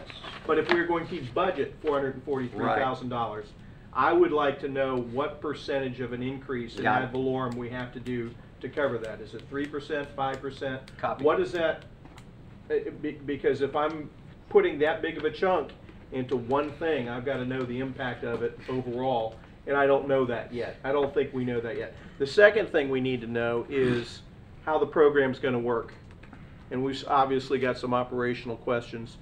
So I think Scott hit the nail on the head. We've got to have an ambulance that responds the way it's supposed to respond. And it's gonna be up to you, Jake, and you guys to hammer that out with the county. So I somewhat disagree. I think it's all our jobs to hammer this out with the county. Okay. We will continue to press. Yeah. We request that council, if this is a worthy program, that you press them and show your support via your means, which I know you all are talking. I'll be pressing tomorrow at TPO. This closest unit response is, I'm hearing rumors that we're willing to move in that direction, that county's willing to move in that direction. Also, a couple weeks ago now, but Chief and I had the conversation about this. I don't want the ambulance sitting there, and so Tracy Barlow, who's the Edgewater city manager, said, I can't keep my guys in the... Yeah, he was pretty happy with both the ambulance and the revenue. They're out all the time. Yeah. So, and I believe South Daytona's out a lot as well. And I don't know so much South Daytona, right? I've got some miscellaneous supporting data I'll share with you. Edgewater in 2017 transported 1,419 times. Edgewater? Edgewater. EVAC supported 206 for a total transport of Edgewater doesn't 1,625. Edgewater. They don't use the county, correct? Edgewater. Yes. Yeah. They're in the county. Edgewater did 87% of their transports in 2017 for an average collection rate. 2016 they collected and by the average of 301, and I believe Tracy said there was a 1% decrease to 2017. So call it 298, 299. It's right around 300. Ponce Inlet transported 213 residents in 2017. They collected about 385 per transport. They do 100% of their transports. In 2017, South Daytona transported 134 times. In 2018 to date, South Daytona has transported 1,013 times, with 103 being split up between Port Orange and South Daytona and Daytona Beach. I'm sorry, out of the 103 transports to date out of South Daytona this calendar year, 47 have been to Port Orange or Daytona Beach. New Smyrna Beach transported 503 times in 2017 in their first full year of service, and they've transported 209 times so far this year.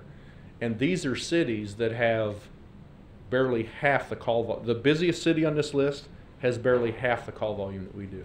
I think I would be comfortable to say you could almost add all of these cities' call volumes up, and you might just barely surpass ours.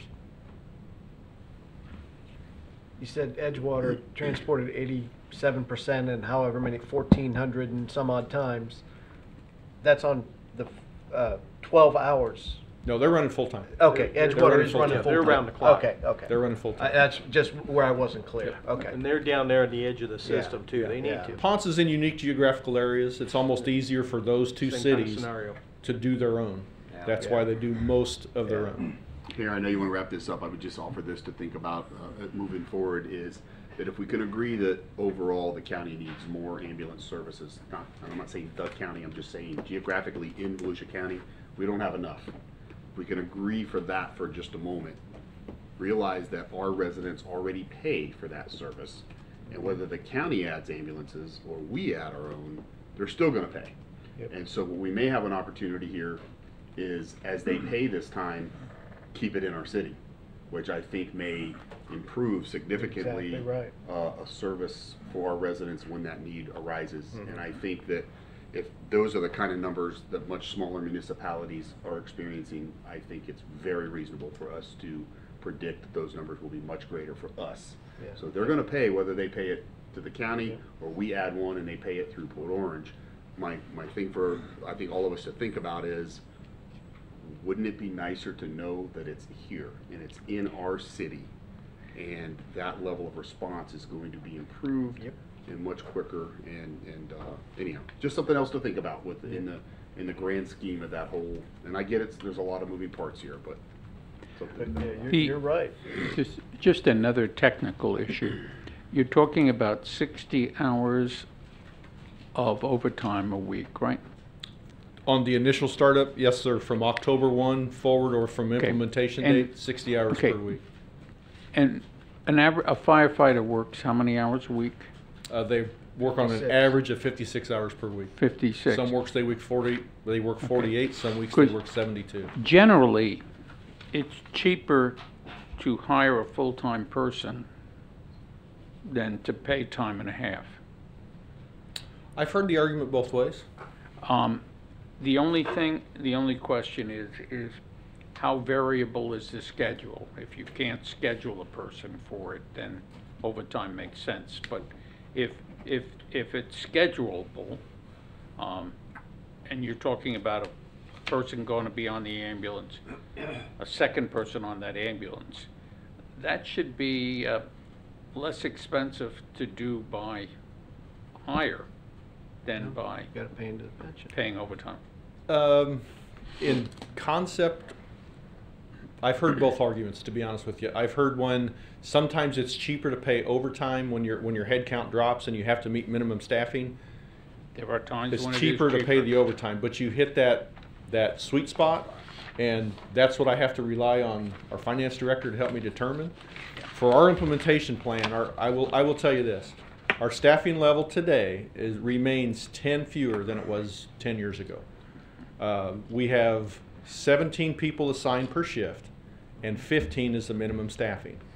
We'll allow contractual leave allows 2 people to be off per shift. So we are already at minimum staffing before anybody calls in sick, before we have any resignations, before we have anybody on bereavement leave or maternity leave. So our staffing is, the sweet spot of our staffing, we're there right now. To meet the daily minimum staffing of 3 per company times 5 companies is 15. We currently have 17 assigned per shift, and we recently accepted a resignation. So I think we're down head count by 1. We have 1 person who's been off on long-term disability coming up on 9 months, Joe? 9 or 10 months. Another person was off for 6 months with a fractured ankle. So again, trying to find that sweet spot of where it's cheaper to pay overtime versus hire. If I could do it with existing staffing, everybody would like to do that. I get that. But we reduced the staffing going through the recession here to a bare minimum, and that's where we've maintained. We have 17 members per shift plus 1 battalion chief, and that's all we have to man the 5 response vehicles in the battalion chief's car. Well, that also raises the question of if we're going to use even more overtime, I don't want you to burn out our people. And frankly, that's why we have came up with this implementation plan as designed. I don't want to mandate overtime and force people to work on an ambulance. It will kill the program once you start mandating people. If we fill 1 seat with a new hire and the other seat with overtime using existing personnel, we can sustain that for a year. Originally, we talked about doing this 2 years, and it looked like the implementation time would have been smoother monetarily. I made the decision to not do that. We can't implement a plan with 2 years that's going to potentially force people to work overtime. That's why I cut it back to 1 year with hiring the other 3 positions in FY20. Okay. So the highlights, I think if you have any additional questions, Jake's going to pass out the spreadsheet. It's very detailed. It's very high level. It's very, I don't want to use the word guess, but we utilized a lot of the information that Tracy and her team provided us. We inserted some of the revenue projections, some of the anticipated call volume. We reduced call volume exponentially by the number of hours we're going to be running. We halved that by 50%. We think that we've given you some respectable, defendable numbers. But again, they're very high level. Putting a bow on it, we've got questions. Obviously, we need more information. We're not going to be making a decision tonight anyway. Got it. Thank you. The 105-foot ladder, I'm requesting $950,000 to buy a new 105-foot aerial Quint apparatus. This replacement was due to the aerial length and the reach issues on our existing Quint 72. Quint 72 was bought in 2014, I believe. It was rolling down the line at Pierce Manufacturing. when the previous staff was there to buy another pumper, and they somehow got budget authority and they brought home 2 fire trucks instead of 1. It's a reliable vehicle. Unfortunately, it just wasn't well thought out for what we needed in the long term. All those people who were involved in that process are no longer with the department. I think I'm the 3rd chief since that decision was made. All the rest of the people have all retired or moved on. I'm not pointing fingers. I'm not throwing anybody under the bus. A 75-foot Quint just does not meet our needs. Our setbacks are too far. Our building heights are too tall. So I'd like to take the opportunity to buy a 105-foot aerial. It would replace Quint 72, which I am proposing we would keep Quint 72 and utilize it either as a spare engine or a spare truck. We're really close to reducing our ISO grading from a 3 to a 2. I think if we take on fire hydrant testing and get a couple more spare apparatus, that's some of our lowest hanging fruit. I think we could see a reduction from a 3 to a 2. Now, I will honestly say I don't think that that's going to be a dollar for dollar savings in investment versus reduction in insurance reductions for the community in a lower ISO score. But that possibility is there if that homeowner uses an insurance company that utilizes the ISO grading scale. So that opportunity is there. Chief, you say take on hydrant? I thought in the water department doing the hydrant testing? We want to help Lynn's people do it a little bit more thoroughly. Okay. Yes, they do. Okay. But we want to go out and we want to pitot test them. We want to flow test them. Okay. We want to color code the very top of it. A little more in depth. A little more in depth. Okay. And by doing that, that's one of the lowest hanging fruit that we can get that will hopefully reduce us from an ISO class 3 to an ISO 2. To That's take correct. the next step. That's Okay. correct. I got you. Again, I propose to keep the Quint, use it either as an engine or a ladder. Okay. My intention is to house it where Quint 72 currently is, which is at Station 72. There's been some discussion that we were going to have to build on to Station 71 to receive this vehicle. That is a miscommunication that I accept responsibility for. I'm not sure who or how I said that, but my idea to build on to the back of Station 71 is predicated on a future heavy rescue company, which we pushed off in our CIP voluntarily because we're nowhere near being capable and needing a heavy rescue company for the Southeast region. Again, it's a Southeast region goal for all the departments of the Southeast to have a combined heavy rescue company. But the need to build on to Station 71 is not predicated on the purchase of the Quint. Do you have any questions on that?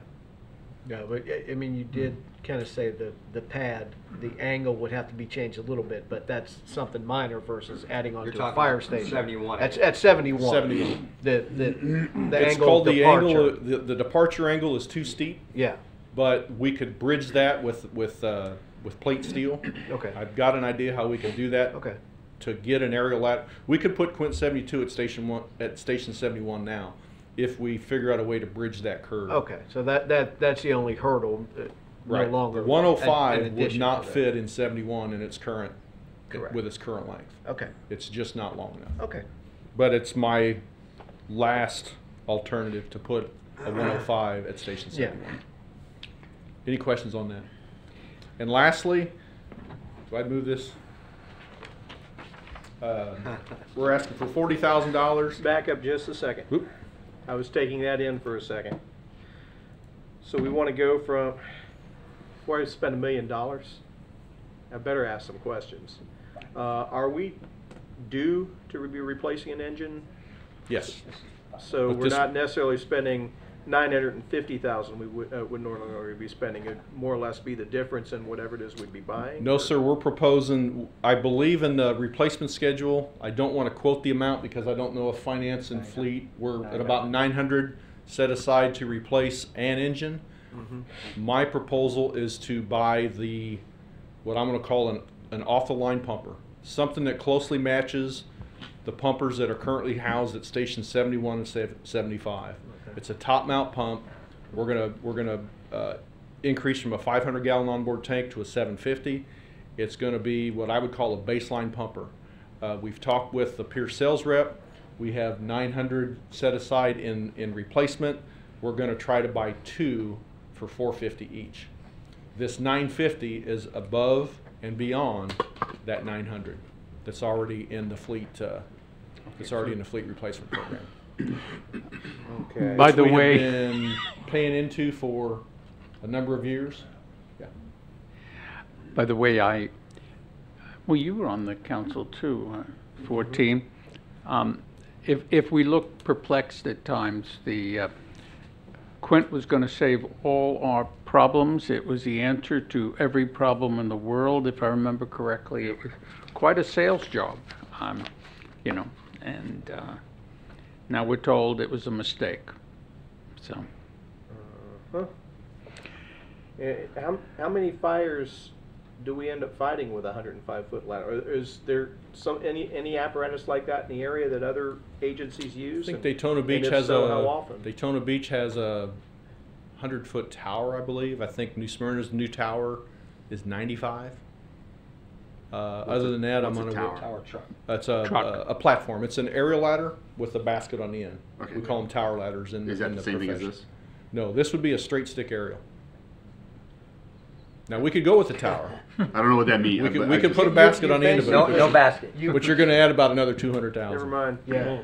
No, You basically, the operator would go into the bucket at the end and then control it and shoot it up and move it.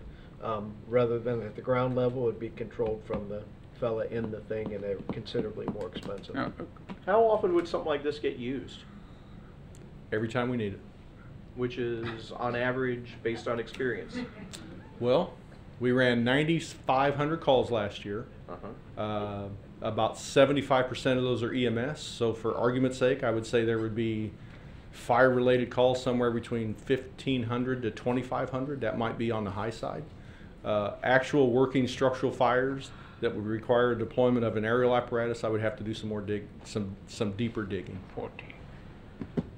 I'm not saying yes, I'm not saying no, but before I spend another $1 million, On top of $1 million. you understand where I get got to it. be able to justify that. Okay. And if I didn't think we And needed if you it, can justify it, great. if I didn't think we needed it, I would not bring it to you. No, go ahead. So I was along the lines thinking that, Chief. So I guess what I would ask with that is, how many fires did we go to with the, I'm going to probably say this wrong, the Quint 72 that has a 75-foot reach, where we weren't effectively able to do what needed to be done because we didn't have the additional 30 feet. And then with that, do any of our neighboring, and you'll just have to forgive me, so do any of the neighboring municipalities or county have something comparable to that reaches this 100-foot, 105-foot ladder capability that's in close proximity to our cities? That if we had, I guess what I'm trying to figure out is what structures we're talking. We got to be talking about buildings with multiple levels, right? No. No. Our greatest difficulty with Quint 72 is reach. Explain that to me. I don't want you to Not get vertical reach. Not vertical reach. Reach it horizontal out. reach. Because of the way our just take any single family home anywhere in Port Orange. Okay. The setbacks are usually 30 to 35 feet.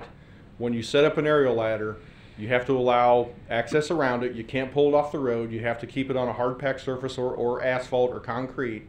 By the time you spot that rig where it's going to be in front of that building and shoot it out horizontally, 75 feet will seldom reach the roof of probably 90% of the structures. So you're trying to get the truck position. So like our neighborhood, for example, if you were putting this in front of my home, you're trying to get the ladder to be over top of my roof physically? Correct. That's correct. That allows us access for vertical ventilation, which is a fire tactic that we simply cannot do in Port Orange. Okay, I understand. I think a little bit better now what you're talking about. So yeah, then my And question then, and then too, instead of guessing where that stream is going to go if you're shooting it right down potentially over top of it, potentially.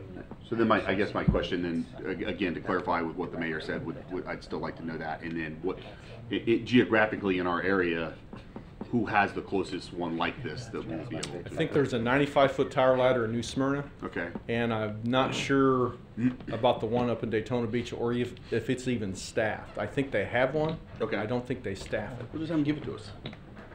We're not going to use it. We'll use it, right? No. Okay. But you see what I'm getting at. I just want to know. I can think of one incident since I've been here.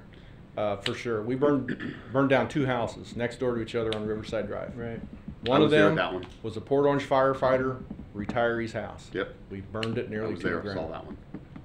And he's still not back in it. And he's still not back So, in. so yeah, if you can get us that kind of paint us a better picture on that and get us that information. The only other thing I have with it is if the Quint 72 that we had pretty much run its course life and it was due to be replaced, it would be a lot easier to make that decision for sure. Because it's only 3 years old. It's coming up on 4 years old. It's coming up on 4, and normally at what point would that be getting taken out of service or degraded? Historically, we've done a 15-year replacement schedule. 15-year replacement schedule. So it's got a lot of life. We're looking. Well, No. no. It's 10-year first run and then 5 years of well, backup. what we're looking at reducing that because, as Jake noted earlier, these fire trucks are complicated pieces of equipment.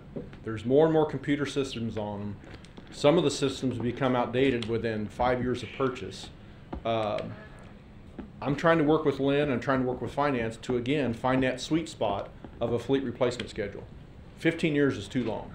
We have 2 of our spare rigs in our fleet now that we have already exceeded 100% of their original purchase price with upkeep and maintenance and repairs. So we're keeping our fire trucks too long. I think when the replacement schedule was designed, we were probably a town of 30,000 and it worked pretty good.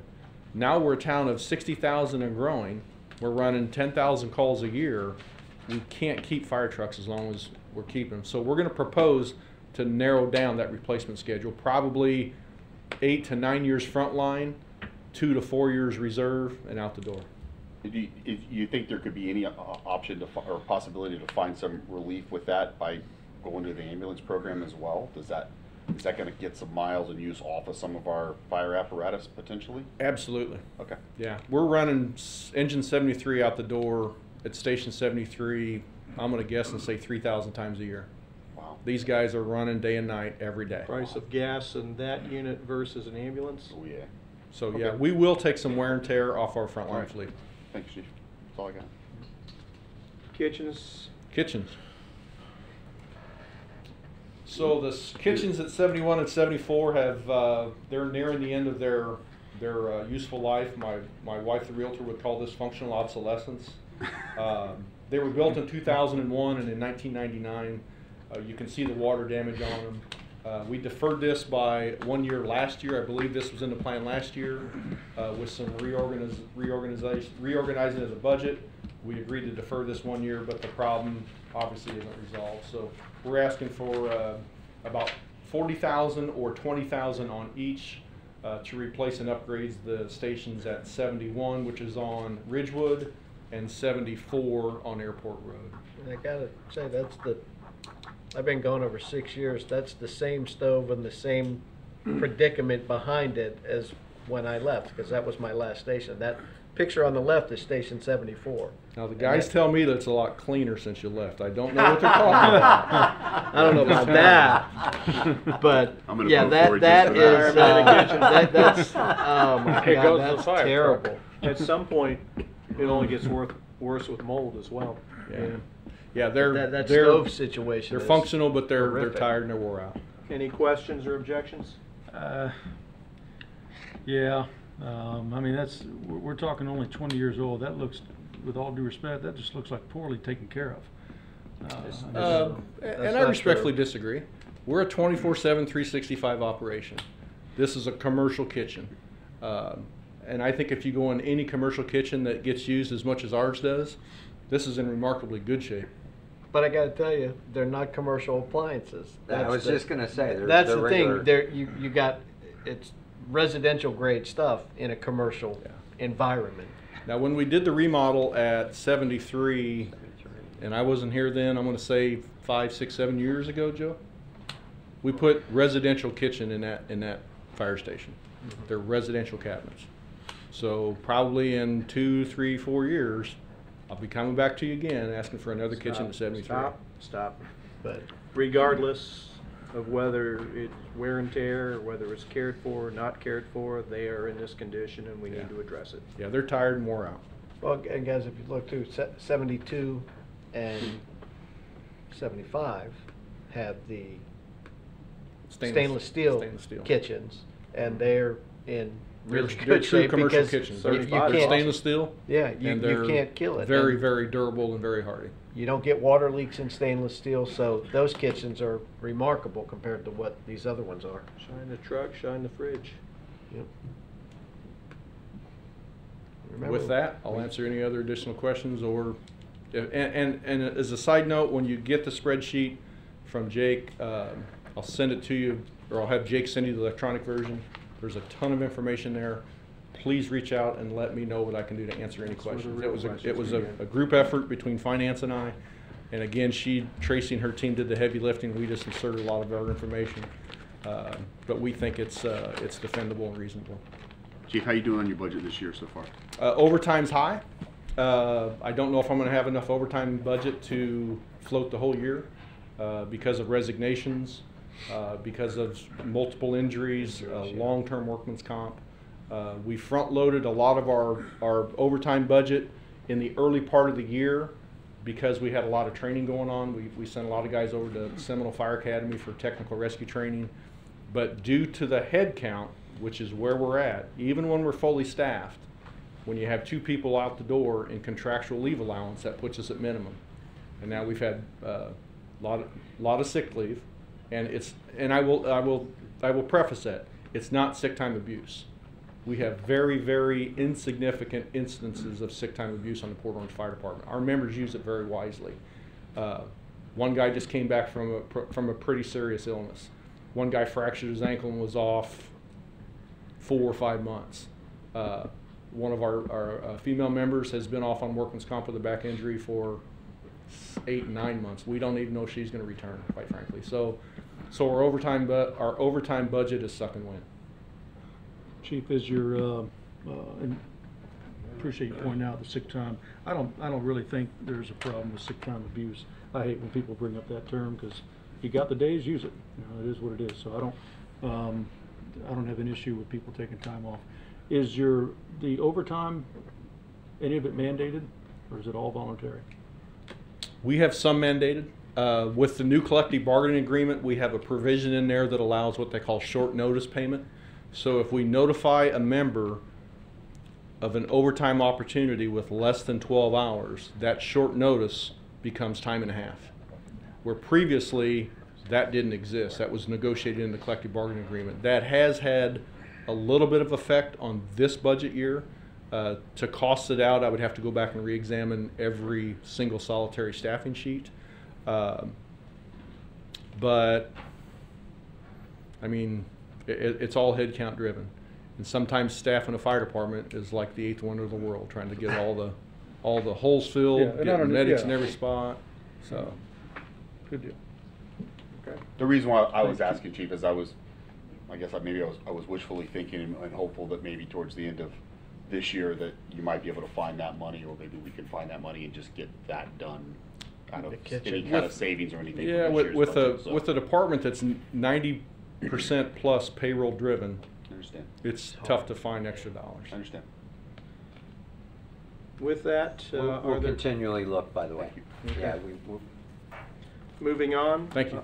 Thank you, Chief. You gave us plenty to chew on. Plenty. With that, are there any public comments about anything that's been discussed tonight or otherwise? There being none, there is one scheduling issue. We have our June workshop, normally would fall June 26th. Jake, you know that I'm going to be out of town. Potentially Drew might be. So like to, maybe if it's without being able to make a decision tonight, maybe we take a look at doing, moving it up to Monday the 18th. I don't think changing the agenda date is voting decision. What are you changing? No, I'm talking about the workshop, and that would normally be June 26th. I'm going to be out of town that week, and possibly Drew might be. I'll know in a day or two for sure. And the reason why I said the 18th is because we're having a council meeting on the 19th, and I know that we all plan to be here that week. When do you want, what's the date? It's a Monday the 18th. Monday the 18th, does that work for council? Good here. I think I'm out, that'll work great for me. You gotta ask the boss. I gotta ask my boss. Yes. Big fan of that day. Take a look at it. We don't need to make a decision Yeah, tonight. I that was would just work. trying to offer an I'm good. alternative. Good. Okay, anything else come before us this evening? That's it. With that, I'm hitting the gavel. Have a good night, everybody.